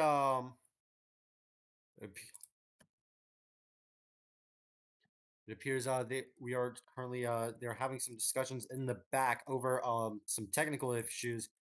As we do wait for this to be resolved, please do be patient with us. Sometimes things like this happen on Pixelmon, just an unfortunate side effect. What I'm curious to see though is, at least from your end, Alba, as I'm looking at these statistics, I'm kind of seeing some interesting stats here. Obviously, some of the most common Pokemon included Landorus, Galarian Slowking. Surprisingly enough, Zapdos and Ferrothorn are rounding out the top 5 alongside Gliscor, at least with current win rates. I'm a little bit surprised in how things are going.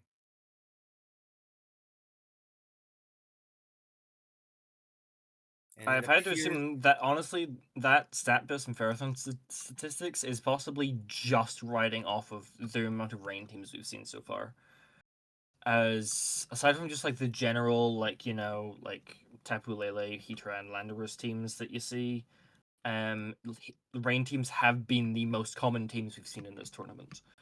We might actually see another one pop up in this final match. We don't know.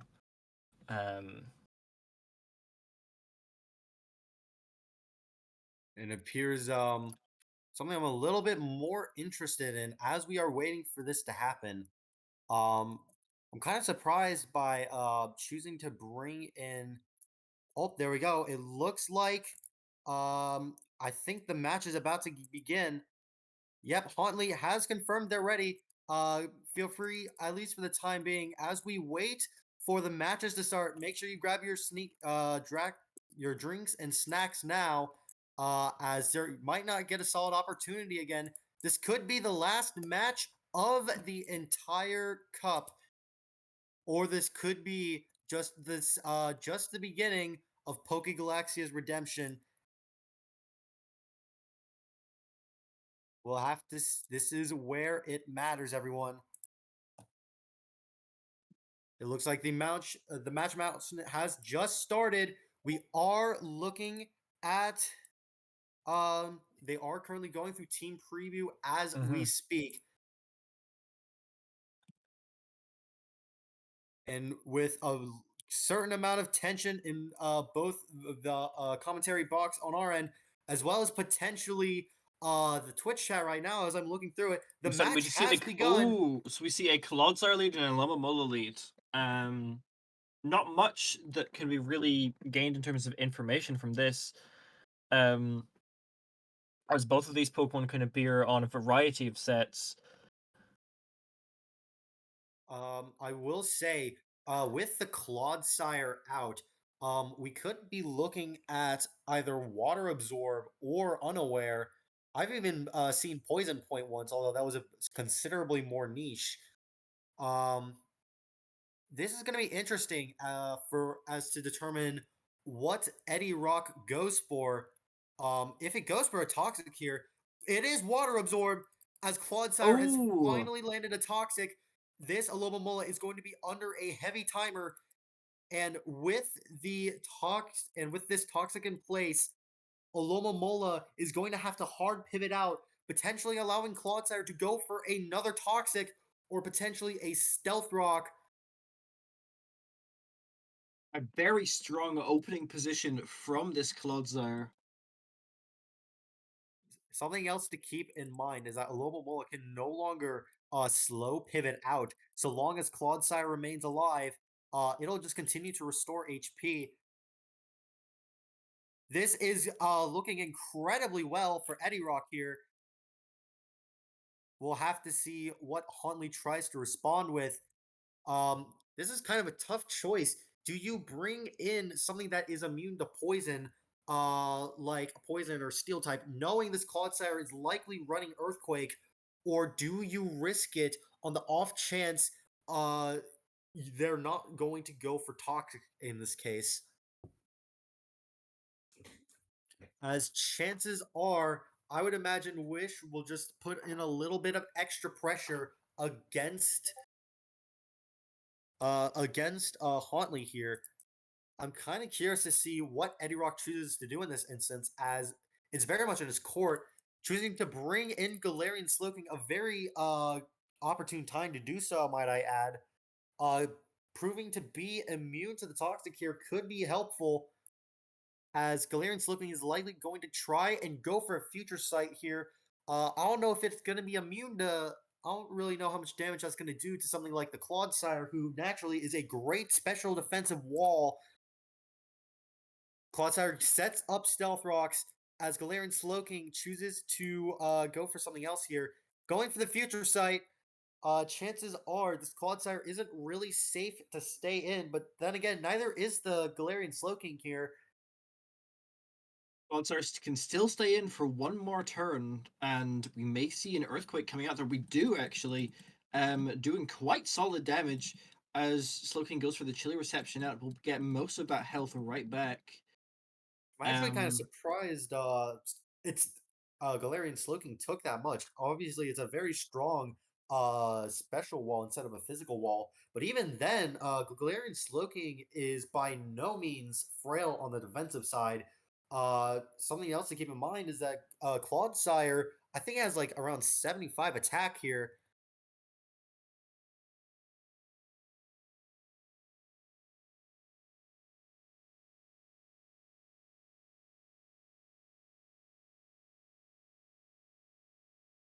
This is going to be a tough choice to make. I assume what you want to do on Huntley's side is Eddie Rock will have to switch out this Clodsire into something that can take this Future Sight better. Presumably, on Huntley's side, you want to switch to something that can check whatever that switch in is and potentially prevent that switch happening at all. That is But they're true, taking a but while to decide. Perhaps there's no clear option. That is very unfortunate in this case. This amount of hesitation could be a pretty clear sign that Huntley is not prepared for this Clodsire. There we go, Mega Deontay coming in. I would imagine this is Magic Bounce. I don't really know if Deontay will be able to handle Clodsire all that effectively, though, as Earthquake will likely be dealing a pretty significant margin, something at least due to Deontay's low health. I think base HP of only somewhere around like 50 or 60, if memory serves. What I'm a little more interested in seeing here, though, is what Deontay goes for. Naturally, Earth Power will be super effective, and I do think it'll probably deal a pretty respectable amount to the Clodsire. However, it all comes down to damage at this point, as Toxic will likely deal nothing but reflection back. In comes the Melmetal. Commit, a fantastic choice, able to come in this Diancie effortlessly, no threat at all, and able to take that Future Sight as well. Diancie does get that defensive boost, but it won't matter. Double Iron Bash is going to hurt a lot.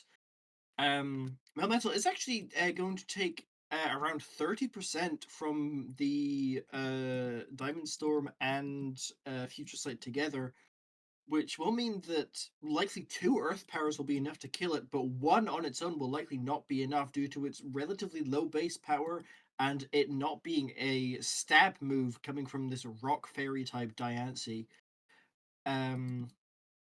Memento likely in a fairly confident place here to just straight up go for a double Iron Bash or something else if they can predict correctly what's going to switch in here in the Diance's place. In comes the Alomomola as Melmetal goes for a Toxic. Now, this is going to be interesting. That Toxic, although it doesn't matter in this case, having that knowledge now is going to be vital in trying to understand what kind of set Melmetal is going for. We certainly know now it's not Assault Vest, it's the leftover set. Likely this is the sub variant. Something to keep in mind, though, is that we could see a Thunder Punch come out, and that could likely be dealing pretty sizable damage. What I'm more And this interested in... Lomomola is not going to be wanting to stay in for long either due to that Toxic. The best thing it can go for here is just flip turning into something else, or maybe trying to go for a Scold first, hoping to get that burn proc. Because a burn on a Melmetal would be very devastating. It actually goes for the hard switch as Landorus comes in, a risky choice. Very risky hard switching a Landorus into a Melmetal, as it can run Ice Punch. I don't think this. I don't really think the leftover set normally does, unless we are looking at a bit of a mixture of sets here. I think Landorus is relatively free to either go for a knockoff or an Earthquake. I certainly don't think you can bring a Clodsire in, and I highly doubt Melmetal wants to take that much damage. Landorus goes for the knockoff to remove the leftovers, as Melmetal is going to land a Stays Toxic. in. Very risky staying in. Likely with that health value, perhaps would live an Earthquake doing calcs behind the scenes. I don't know. While that's certainly the case, going for another knockoff to remove items is going to be incredibly helpful for Hauntley down the line. And with the double Iron Bash, nerfed by a pretty significant margin thanks to the Intimidate, this is going to be incredibly... this is actually going to be pretty interesting to see where this goes. Naturally, Earthquake and Knockoff will be dealing a pretty significant margin unless we just happen to randomly stumble upon something that doesn't really care about its item all that much.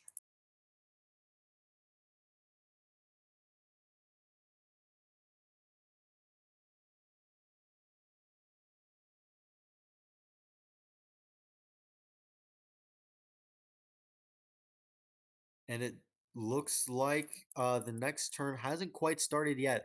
I will say this is kind of dangerous. Melmetal going for Protect here as Landorus Landorus goes for Defog, clearing I- out those Stealth Rocks that were set earlier. I could be wrong. I don't think I saw anything on there that No, actually... the Clodsire did set Stealth Rocks earlier. That's why I'm a little unsure here. I don't think I saw any message that mentioned the hazards being cleared. I'm trying to double check if they were potentially removed earlier. I could be wrong. I don't think so. Likely as this Landorus goes for likely gonna try and gun for Defog again, unless Hauntley makes an incredibly bold choice and goes for a raw Earthquake as you risk the Melmetal going for double Iron Bash. I would probably wager it could be relatively alright to trade the Landorus at this point, although that's not really a risk you want to take, especially at this high of a level. It's purely up to this Landorus here to determine if it wants to go down or if it wants to try and go for something else here.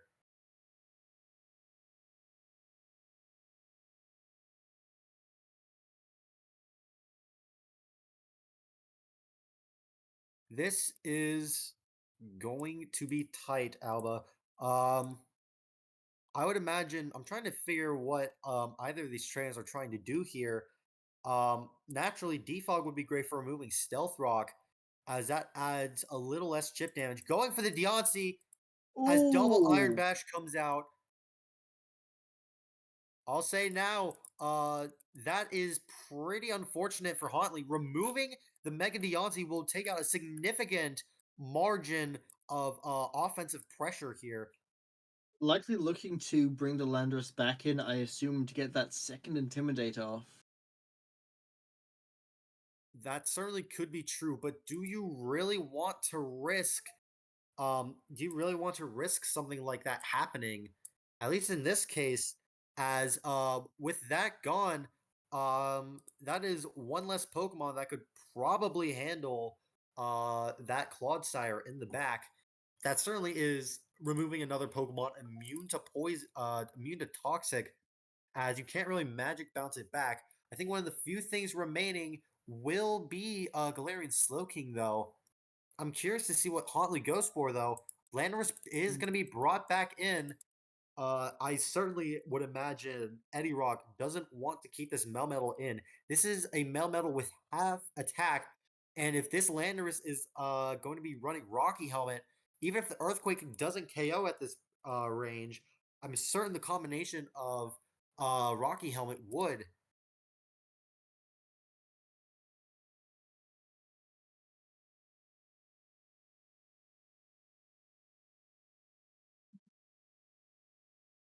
We actually see the Alomomola switching in as Melmetal goes for Protect again, likely looking to just chip through a bit of that toxic damage. And Melmetal will actually be safe to go for another Protect now if it wants to make the Alomomola take even more toxic damage. Although that just puts it in a risk of having the Landorus come back in and getting a third Intimidate off, which will mean that this Melmetal is doing pitiful damage.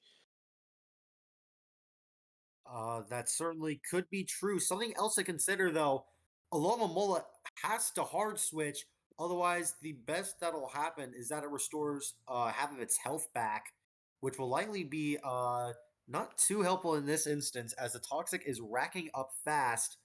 Clodsire proving to be the bane of Alomomola here.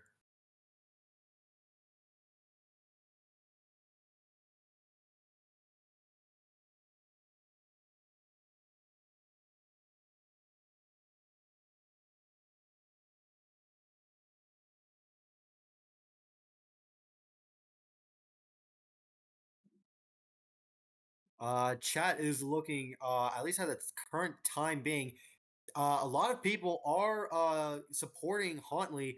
PokeSaga certainly does have a good amount of support here. Although I am seeing quite a lot of support for Galaxia as well. Clodsire brought in this Alomomola cannot safely pivot out, as chances are Clodsire is going to go for what is likely either another defog or more importantly, I don't think defog has prevented hazards, although I could well be wrong. Chat's a little inconsistent about that. What I'm curious to see though is what this Clodsire is going to go for. Very much still in very much still in Eddie Rock's court. Earthquake could be helpful, although we did see the Landorus. Toxic can't really do much. We could potentially just see another hard swap out for Eddie Rock here. I don't. Do you think there's anything Eddie Rock can really do in this situation besides hard switch?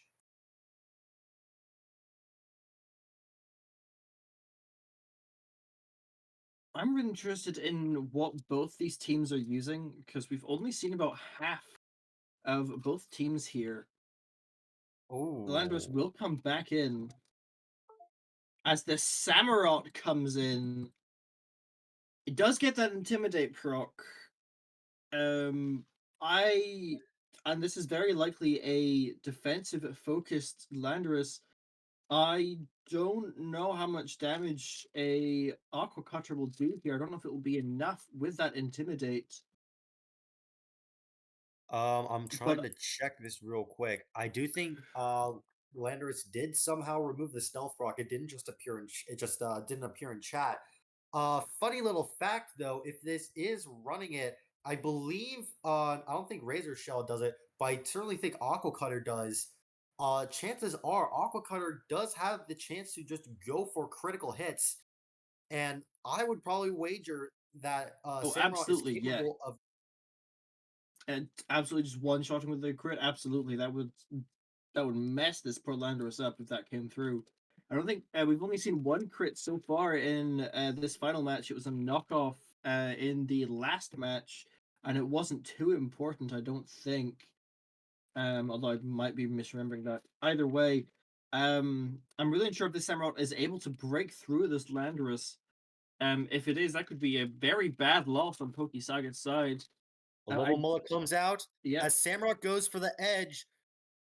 I assume Samurott, that of course, likely knowing that it does threaten that Landorus, and as both players doing the calcs behind the scenes, knowing it does threaten Samurott going for the ceaseless edge, knowing it threatens the Landorus out, sets that one layer of spikes, takes a bit of Rocky Helmet damage in the process, though.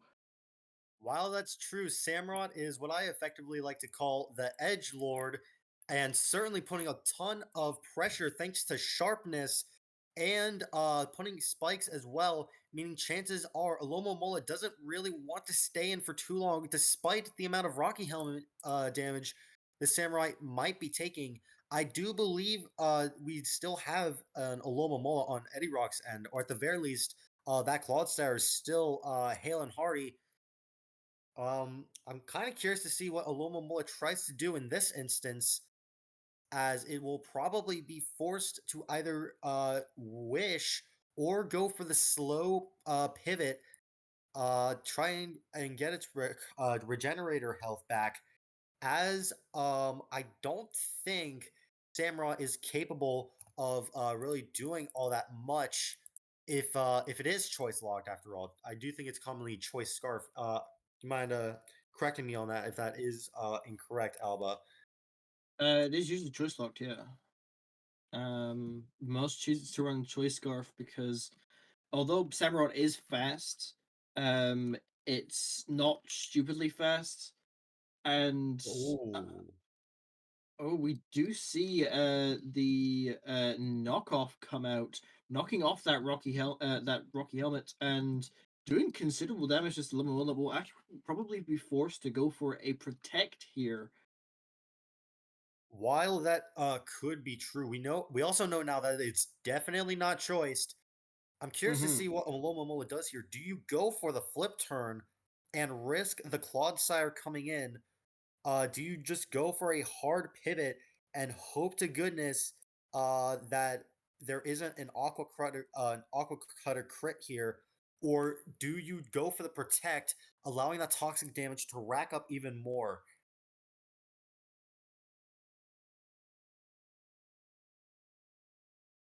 Depending on the situation here, Eddie Rock is putting a ton of pressure. One wrong choice could spell the end of this Aloma Mola, and with it, a very key aspect. There we go, choosing to do the hard pivot. Samrock Bringing in goes the for the knockoff, Landorus. removing the heavy-duty boots. Will also now mean that the Samurott now has two intimidates off. The damage it will be doing will not be enough to break through this Landorus. Will be forced out here most likely. While Knocking that off is those heavy duty true, boots could hurt later on, as with that toxic and also potentially another stealth rock coming out later from a Clodsire or something else.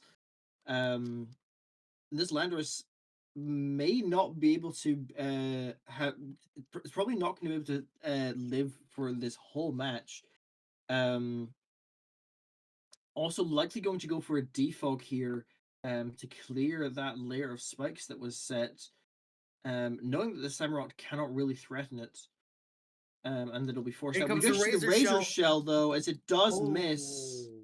That is very unfortunate for Samurott here, as Landorus gets to defog the hazards for free. Something else to keep in mind is that although Samurott is in fact faster in this instance, Landorus is pretty much free to U-turn out, not only dealing pretty significant amount, chances are it'll probably also allow the Aloma Mola back in, which is free to go for another wish and restore a lot of HP back. Razor Shell will likely have to be dealing as much as it can.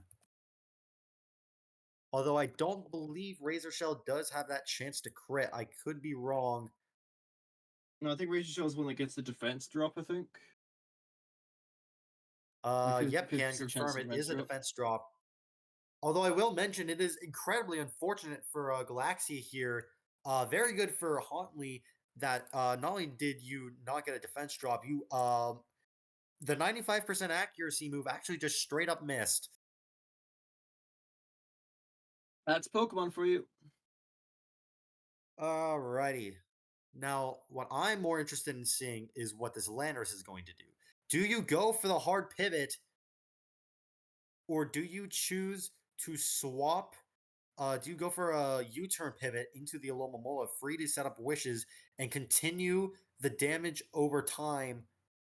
Or do you potentially try and go for the hard swap, which will arguably be safer in this case, although you do potentially risk a lot of damage thanks to Ceaseless Edge?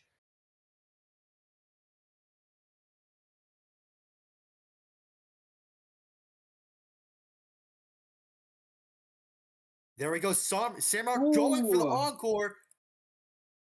That's a Oh, brilliant baby. move there. Forcing Slandros into defog will allow either the Samurott to just hit it repeatedly, forcing it out, or will allow something else to switch in the Samurot's place safely.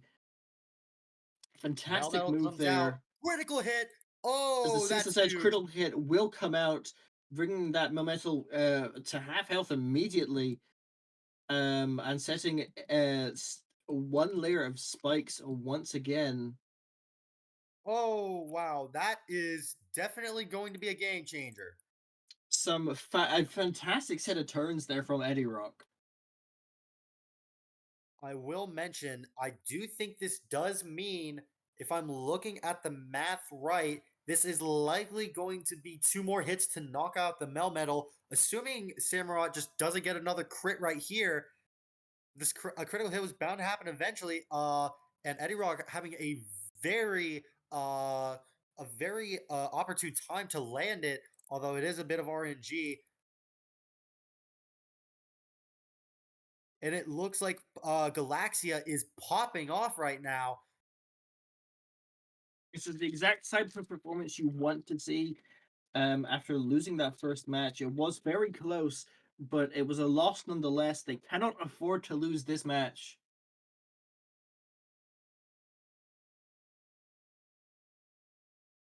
Of course, Eddie Rock is still stuck with a difficult choice. This Melmetal likely going to go for a Thunder Punch or a Superpower. Moltres comes in. Melmetal goes for Rock Slide. What on earth?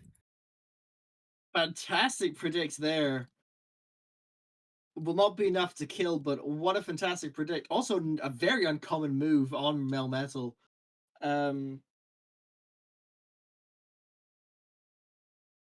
I think I almost just straight up spit out my drink there. I have never seen Melmetal use Rock Slide in my life, proving to be incredibly helpful here, though. With the Rock Slide, that's going to put a ton of pressure. Melmetal definitely will be threatening out the Moltres here, although we'll have to see how much damage Flamethrower will be doing in this might be instance. enough to kill, even at that range.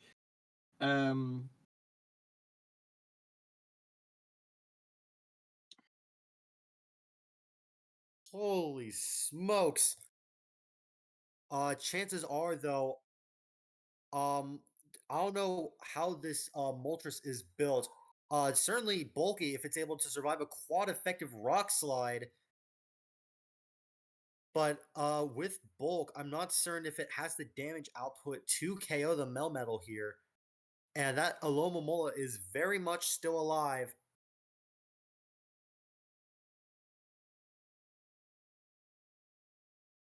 There we go. Actually Moltres going for the roost. Rock Rockslide comes out Rockslide- a second time. I think at this point, Moltres is just trying to pray that Rock Slide misses. Unfortunately, any kind of critical hit that happens at this point will probably be enough to send it over the edge and take out the Moltres. However, I would imagine one singular Rock Slide miss could be the difference between this Melmetal successfully 1v1ing the Moltres, which by no means it normally should, and just outright going for the KO.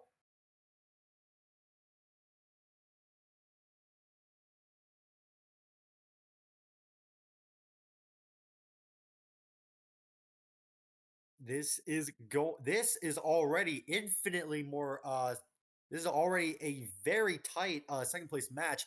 With this current situation here, things have certainly turned up a notch.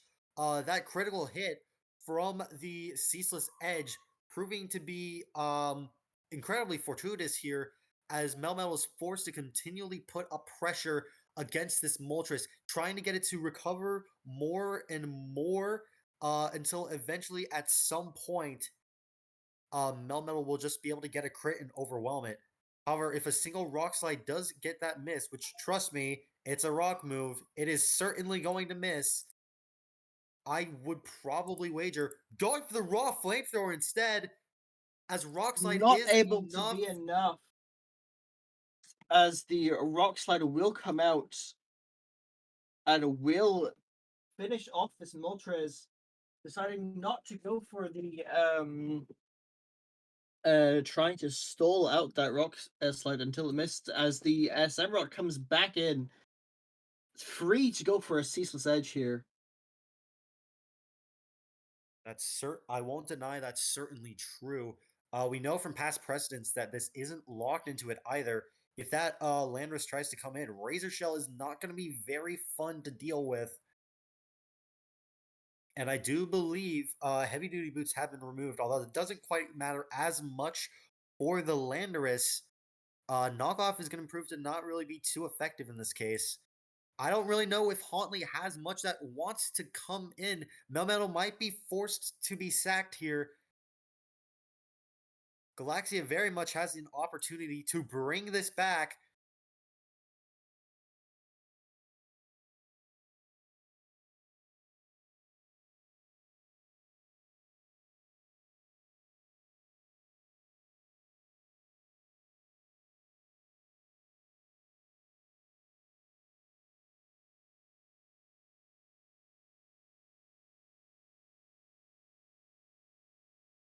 There we go.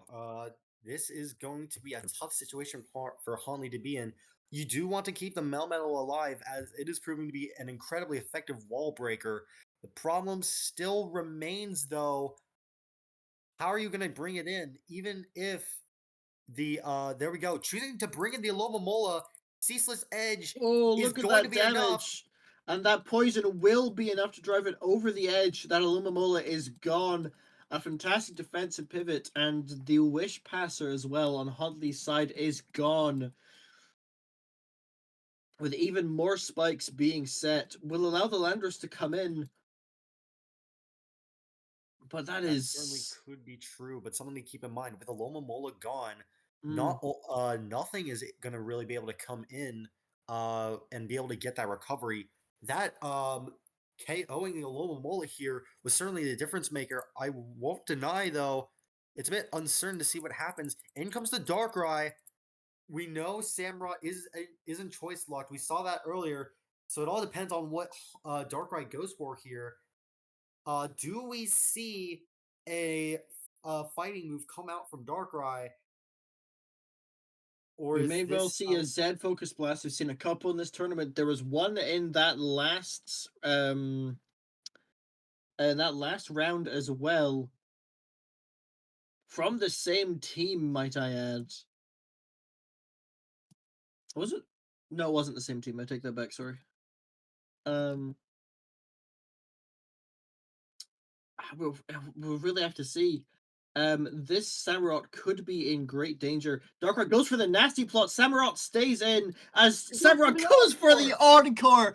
A fantastic predict from Eddie Rock. Oh, wow, that's going to be really bad for Hauntley. Samurott relatively free to go for the Razor Shell here. And if this Landorus tries to come in, it's going to be taking an extreme amount of damage. Might be enough to KO. Once again, we are seeing PokeGalaxia pop off right now in the chat.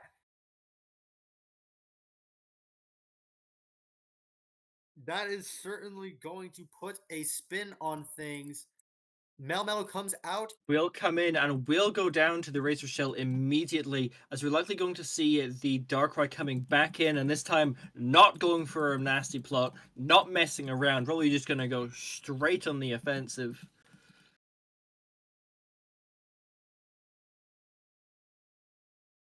That certainly could be the case, but if this is Focus Blast, there is a chance it misses, and do you really want to waste your Fighting Z move on something as relatively frail as Hisuian Samurott? We'll have to see what Hauntley goes for here.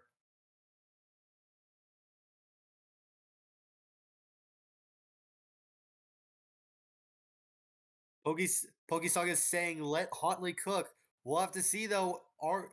Are we going to be getting a 5-course meal, or is it going to crash and burn in front of us? In comes the Darkrai once again, taking more damage from spikes. What does this Darkrai go for?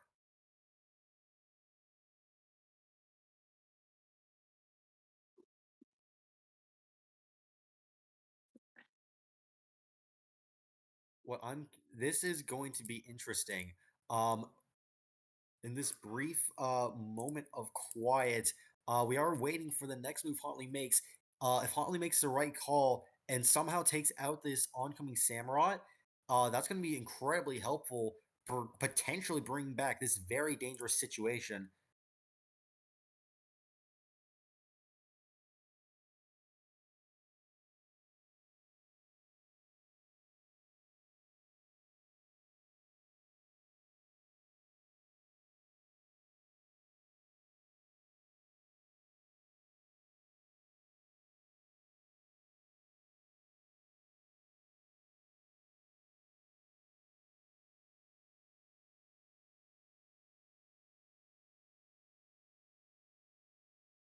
This is going to be tough.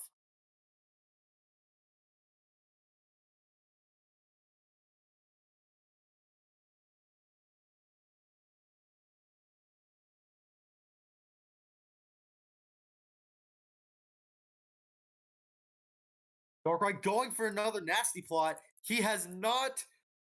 Oh, there we go. Another bold play. Unfortunately, it doesn't quite Oh my pay off. goodness. That's the third time they've predicted that. Eddie Rock, go out and buy a lottery card. Landorus Darkrai will once come again in coming out, going taking for the Razor Shell.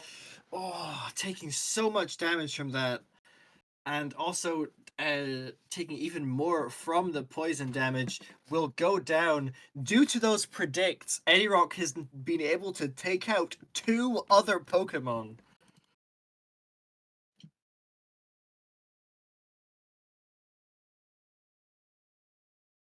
This is going to be very interesting.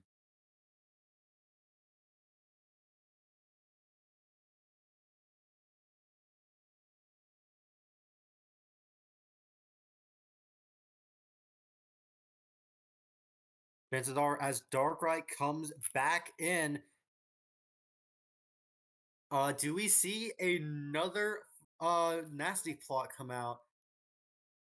There we go. Focus Blast misses. Oh, dear Lord. That is so unfortunate. Samurott goes for the knockoff. No item is knocked off. They've just revealed what that has. That's a Zedstone. Oh, no.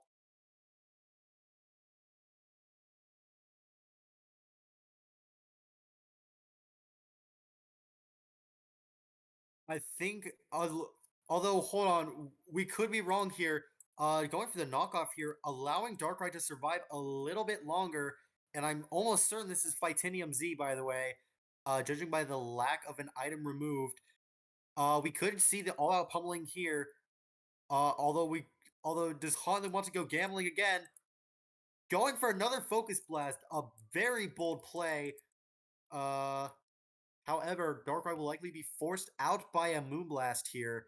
I don't really know if Hauntley has anything left. In comes Galarian Slowking. Galarian Slowking taking that like a champ.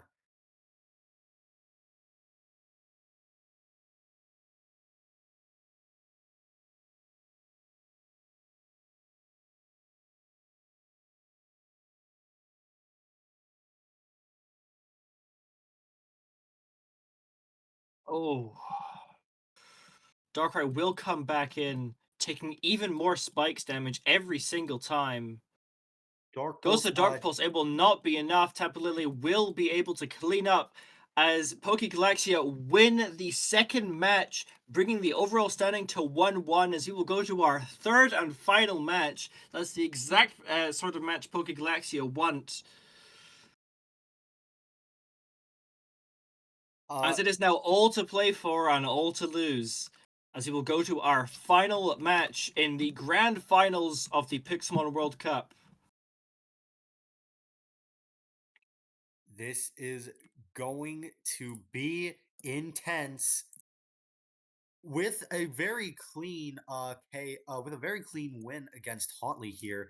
We see the final match of the tournament here between Ewan and Ruben. Both of these trainers have proven to be quite effective battlers. Saving them for last, certainly a good play on both of these teams' ends. Surprisingly enough, the builder themselves, even they are not ready. This is going to be interesting. We certainly saw a pretty huge upset with that combination of encore reads as well as the nasty plot setups. As definitely that focus blast miss is certainly going to make a difference as well. We'll have to see if PokeGalaxia gets an incredible amount of reads and luck again, or if PokeSaga is able to recover from this and secure themselves the win. How do you think this is going to go, Alba? I have no idea. This is, I mean, I said before this match starts, these are two teams that are really quite even. Their skill level is very, very similar. I don't know. I don't know, but I'm very happy that our final match is, our final battles. It's not just a clean sweep. It's not just a 2-0. We're going all the way. We're going the full length. As both teams are fighting their hearts out.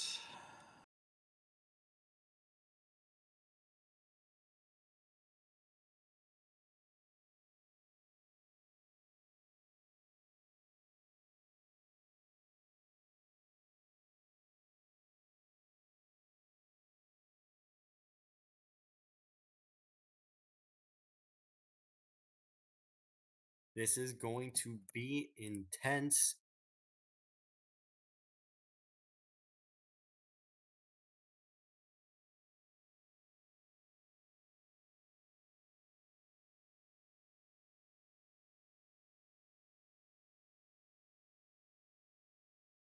And as we wait for this to happen, I'm kind of interested to see how this is going to go.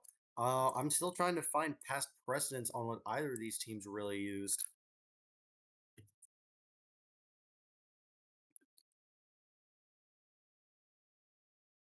And I'll say right now, everyone, while we are waiting for them to go through the team preview, prepare yourselves now. We could be in for one doozy of a final battle here.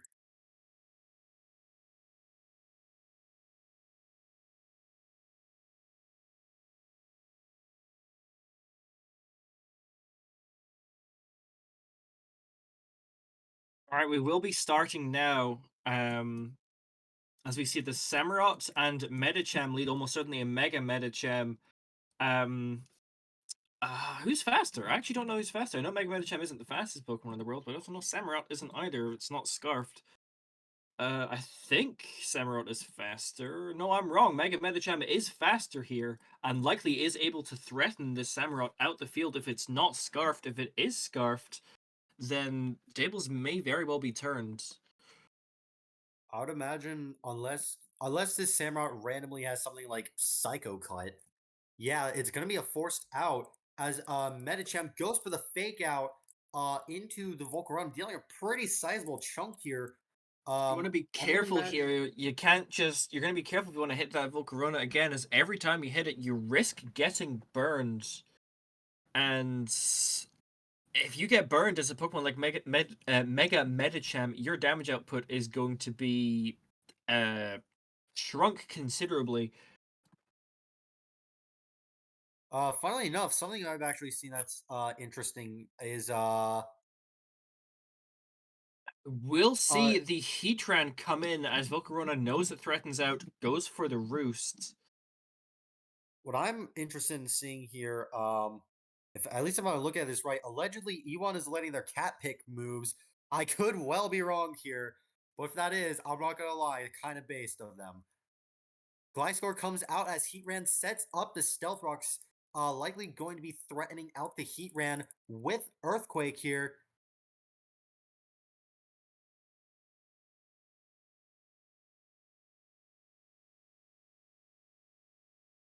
I'm curious to see what can safely come in though, as Medicham certainly would be a problem. But I think the only thing we've seen thus far is Heatran and Medicham, neither of which really have decent recovery. They have Drain Punch on the Medicham. It's a bit hard to say for certain though. I'll see the Tornadus coming as Gliscor goes for the U-turn. I don't see a Rocky helmet. This is probably either heavy duty boots or assault vest. I'm curious to see what this Gliscor pivots into though, as nothing really wants to take on Tornadus. Especially if this Tornadus has Focus Blast. It looks like Garganackle is coming in. Likely going to try and go for Salt Cures here. Tornadus lands the knockoff, removing leftovers that could be helpful with recovery. Garganackle setting up rocks. Gonna be pretty helpful, at least in this case, meaning likely meaning a good amount of extra chip damage against something like that Mega Medicham. That could be the difference maker, especially if Garganackle goes for the Salt Cure right now.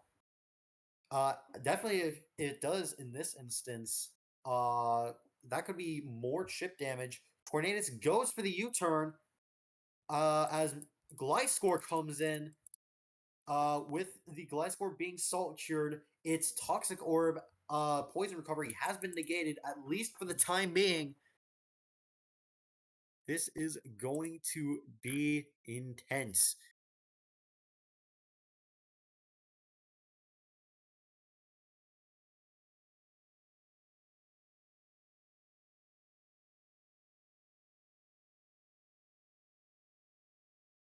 I'm kind of interested to see what happens now. Both of these trainers are playing it incredibly safe here. Although I would imagine Garganackle doesn't really want to stay in for too long unless it's forced to continually recover. Even then, yeah, it looks like we have a Gliscor mirror right here. Gliscor setting up the spikes. I believe this is a hazard stacking Gliscor, and I don't see a defogger in sight for either team. Ruben very much bringing this back. We'll have to see how Ewan attempts to respond to this.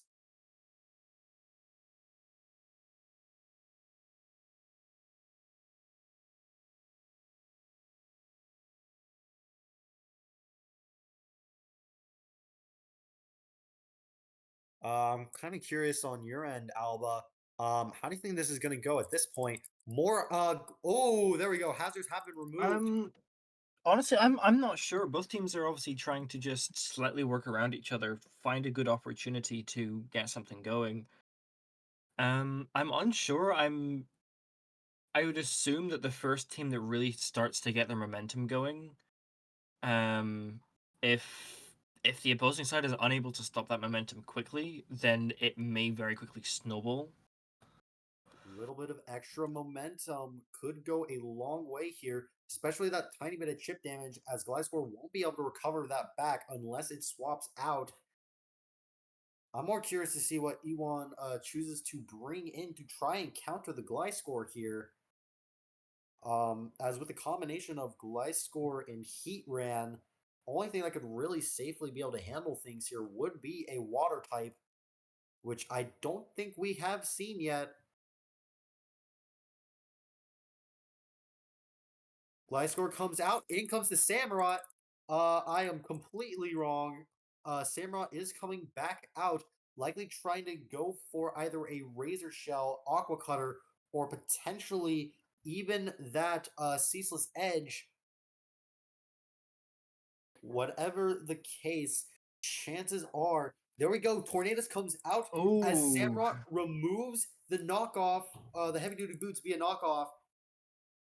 This is going to be interesting, as any bit of progress is going to be huge in a match like this.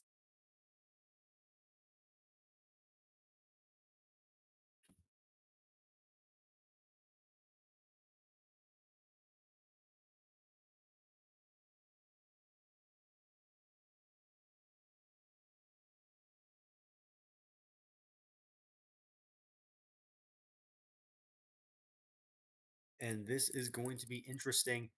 Taking quite a bit of damage here from the combination of spikes and U-turn. Likely going to see either the Heatran or the Mega Medicham come out. The question remains, though, which is going to actually come true here?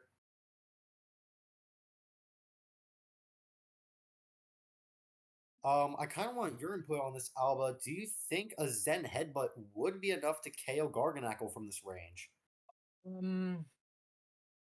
I don't know. Garganacl is a very, very bulky Pokemon. It's one of the ones it's hard to break through, even if even if you're hitting it super effective when it's at full. So I don't know. But at the same time, Mega Medicham is one of the hardest hitters in the meta. Full stop. It hits really, really hard. So I don't know. This is one of the hardest hitting Pokemon. I guess one of the bulkiest Pokemon. I don't know. It is at just under half health. Garganacl will go for the protect.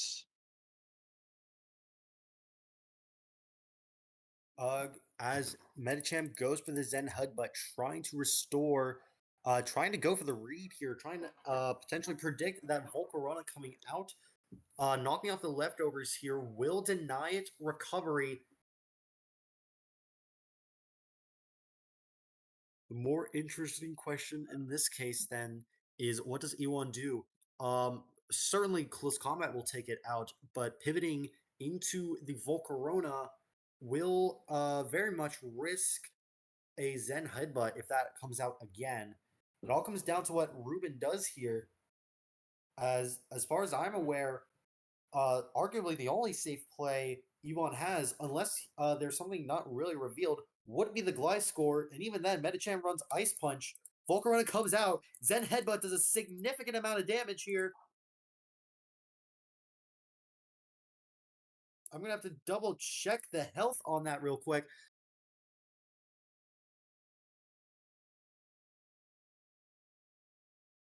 And now another failed burn proc as well, unfortunately. This is going to be key. What does Medicham go for here? We've seen Fake Out, we've seen Close Combat, we've seen Zen Headbutt. What is that fourth and final move? As depending on what comes out here, it could either be the greatest play Ewan has made, or it could tear his team apart. I would imagine Zed Headbutt, if it does that significant amount of damage, I would probably wager Close Combat could potentially be enough to KO from this range, partly due to the higher power, partly due to the amount of health Volcarona is currently at. Zen Headbutt did, I want to say, around 260. Going for those Close combat does come out, will be enough. As remember what I said about that momentum earlier? When you really start getting momentum up, I think it's going to start snowballing. I think that might be happening right now for Ruben.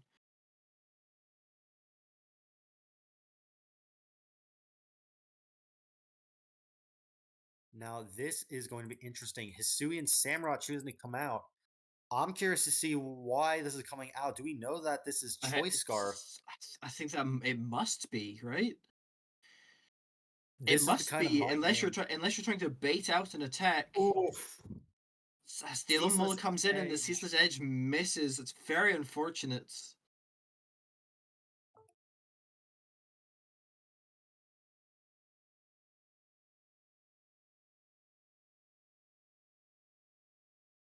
What I'm curious to see is what's going to happen now. Um, Samrod, of course, with that Ceaseless Edge, still going to go for it anyways.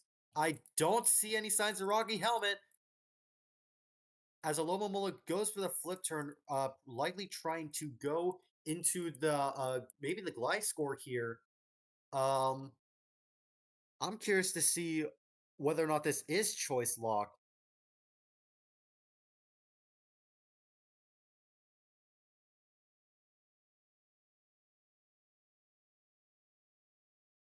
I will mention now that choosing to flip turn now means you cannot recover any kind of HP. And depending on what Ruben does, Ewan could be feeling particularly bold in this instance. We'll Weavile see is being Weavile brought come in. out. Very interesting. I see the feel like we vision actually though. haven't seen much in this tournament so far. We see the pursuit coming out as Weavile goes for the as Samurott does go for the switch, and it will actually be enough to straight up kill it. Jesus, I That was forgot actually- how hard that thing hits. I look away for 5 seconds and we already have an upset. What the heck just happened? PokeGalaxia is in a fantastic position. That is now 2 Pokemon they have taken out. Oh, as Tornadus does Alomomola- come in getting toxic, which isn't ideal. I'm kind of curious to see what this Alomomola is running. I don't see heavy duty boots. I don't see any sign of Rocky Helmet. I think it's And I exactly what certainly Ruben don't Base see is any trying sign to of- find out. Going for the knockoff doesn't hit those. Lumomola does go for the protect. Likely Tornadus is going to be forced into going for a U-turn here, at least to offset the poison. Tornadus goes for the Goes for the defog, though, defog actually. as Alomomola is able to go for a wish with great safety. Chances are in this instance, Alomomola comes in as Garganackle comes back out. Alomomola allowing the wish to come true. This Alomomola definitely can't stay in, as Salt Cure will be dealing a quarter of its health over time. You do see the flip turn come in, but Lumomola is faster. Meaning whatever's going to come in is going to get hit. You need to play that carefully. And we see the Medicham coming in as Garganackle goes for the Stealth Rock, not deciding to go for an attack. As Medicham now threatens it with a close combat. I'm curious to see what happens. Just going It's for a crit and it kills it! So that is Chances are- massive. That is now 3 Pokemon that are lost on Ewan's side and not a single on Ruben's side. This is exactly what you want to see as PokeGalaxia. Ewan's going to have to really weasel their way out if they want to win this match. I'm curious to see. I don't know if the critical hit mattered quite in this case. Yeah, it doesn't look like it really did. Alomomola We will see the able to Metal filter out. come in against this Tornadus. Melmetal is being swapped out. As the Gliscor comes in, as Tornadus does get that defog off fairly for free. Curious to see why it chose Tornadus to going for the go U-turn. Gliscor comes As the in. opposing Gliscor comes out. I don't really think this Gliscor will really be able to do. Gliscor can't really do much in this situation unless it's just somehow running Swords Dance. Yeah, we're gonna see the Gliscor go for hazard setting. Gliscor goes for the U-turn here, likely to pivot out back into the Melmetal. Chances are we are looking at either double Iron Bash or Ice Punch. It's just a matter of time before we figure out which. Chances are it is double Iron Bash. So here's the question. I do think we saw the Heat Ran earlier on Ruben's side. Do you want to go for that knowing you risk an Earthquake or Superpower?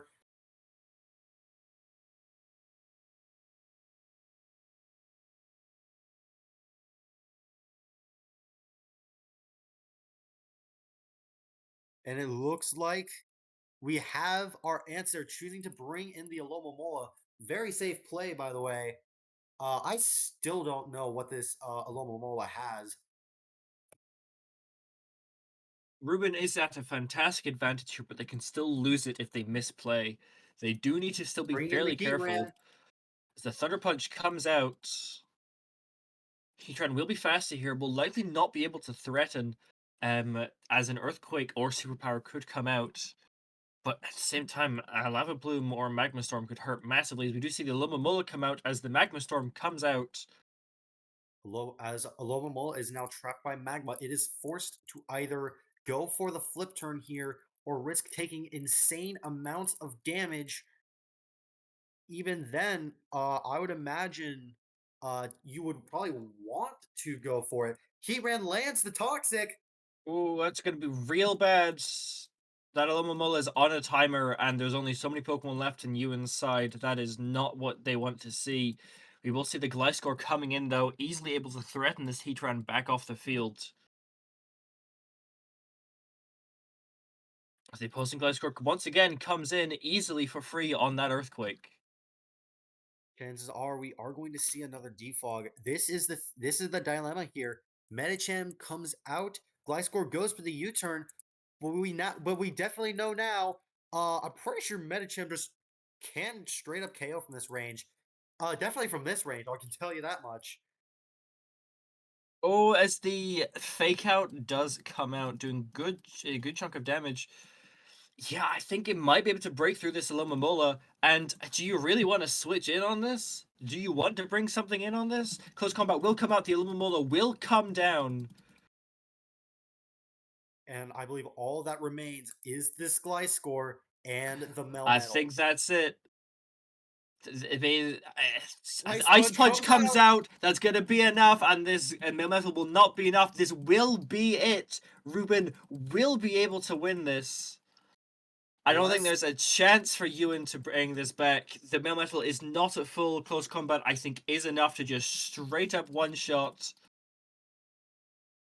PokeSaga It is, saying as Ruben will be able to win that final match, as PokeGalaxia will be your Pixelmon 2024 champions, as they clutch out that last game with a very, very dominant performance. I'm telling you, man, PokeGalaxia was able to bring it back from the depths. Yeah, that was a reverse sweep. And they did it again. What an incredible performance by both PokeSaga and PokeGalaxia here. I'm kind of surprised to see how each of those battles went. And it looks like everyone in chat is popping off right now.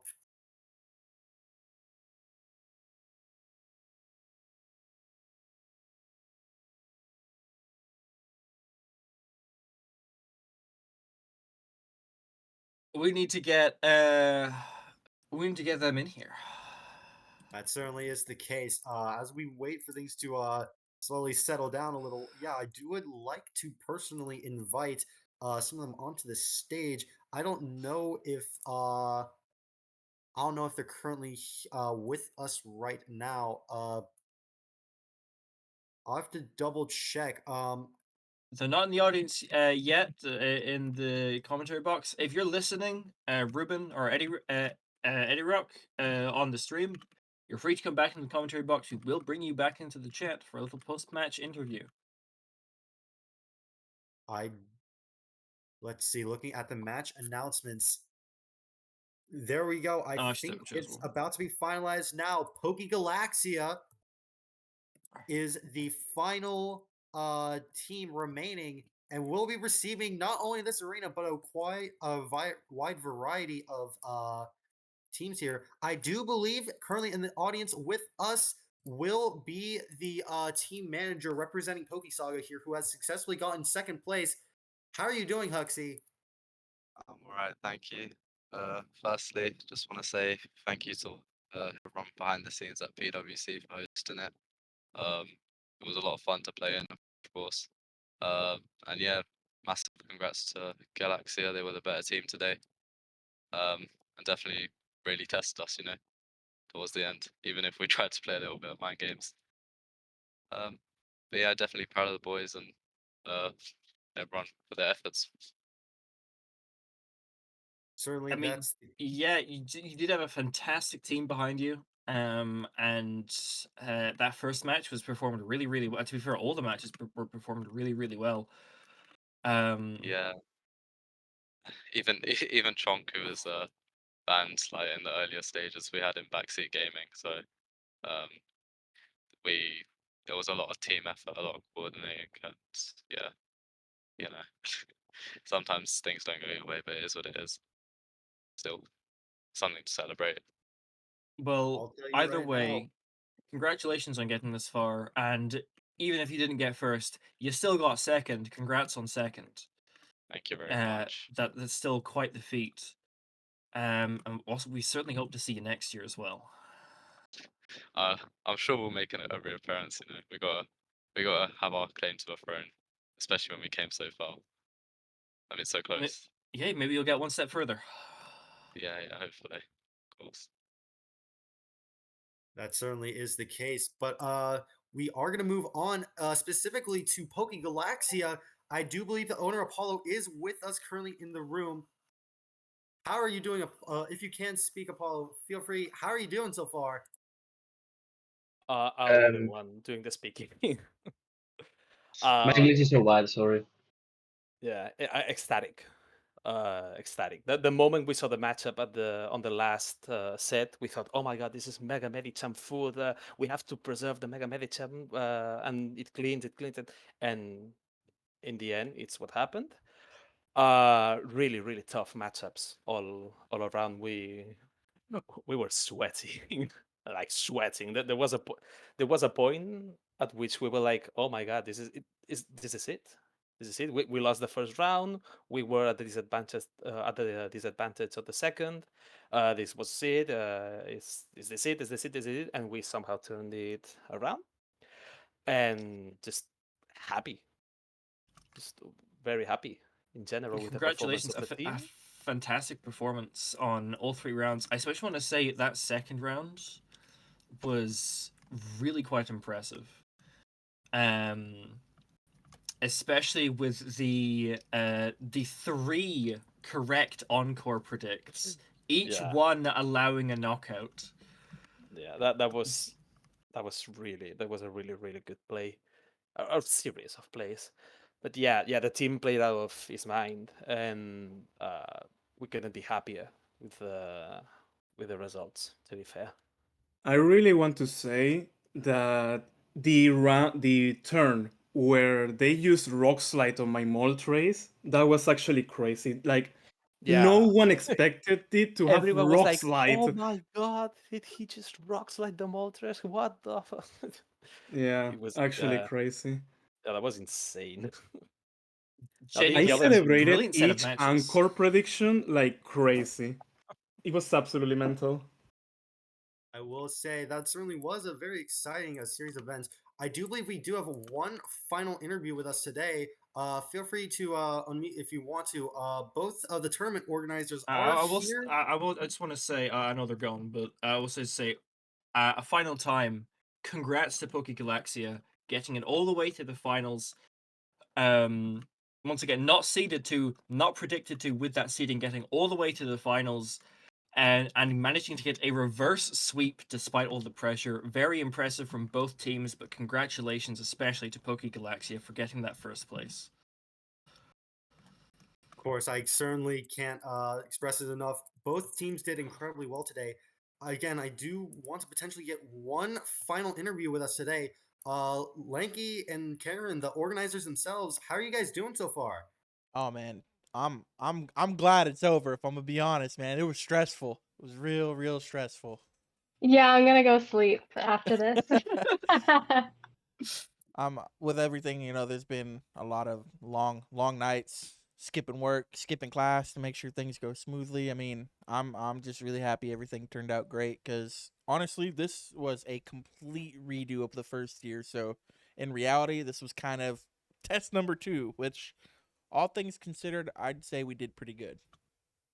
Yeah, That's really- definitely. There were a lot of changes we had to make. So yeah, pretty much like in some ways it felt like starting over from scratch. Oh, 100%. Not in every way, but like taking the knowledge that we learned last year. And yeah, and we're learned some stuff this year too. 100%. Absolutely. I was going to say, I think this tournament went from what was mostly just more of a community event last year has really become, it feels like more of an actual proper semi-professional thing now. So well done for getting it to this stage. It's really quite wonderful to be here, and I think the results are quite fantastic, especially with the amount of viewers that we had. There we multiple times went over 100 people. Yeah, I think the most I saw was 114, I think. I think we hit a peak of 120. Jeez, okay. Which I thought that will was pretty say, cool. I do actually have one question. Given how successful the Pixelmon World Championship has been thus far, is there any ways you're currently imagining of doing your best to improve it, make it more stable, make it even larger than it already has been? Oh yeah, we have new ideas almost every day. There's tons of oh, yeah. ideas. There were ideas that just didn't make it into this time, and that we came up with along the way also. No, there's actually tons of ideas. But I will say, a lot of that will depend on more volunteers. Some of the ideas we had just weren't feasible this year, because we didn't have enough staff. So if anyone's interested in trying to make it a bigger event, then we need more staff. The applications are open already. You can go ahead and apply and get in for next year, so you can help us with planning and help us like figure out how many people we have to work with. Yeah, that's one thing I got to add on about is that the reality of this is the Pixelmon World Cup is kind of like an iceberg. What you see at the tip is nothing compared to what's on the other side in the water. Like we've got a lot going on behind the scenes that nobody knows about. Well, there's I would certainly agree. 80 people currently in the audience. If any of you are interested, you can access the applications by going into the Discord, and the Discord link is on the website, which should be in the description of the Twitch channel. You can also if you're just go to interested, you can go there. pixelmonworldcup.org/discord. That too. That certainly is the case. And as we are closing out the final match, and arguably the tournament itself, I want to say to all of you, thank you so much for being here, supporting your teams, sponsoring the tournament if or when you could. It's certainly been a wild ride. I would definitely think Alba here agrees. Absolutely. There's multiple people that have been behind this. Of course, all the servers that have participated in this. There's a lot of servers have put their people towards this, and also all the staff behind the scenes, as it's already been said. A lot of work goes into this.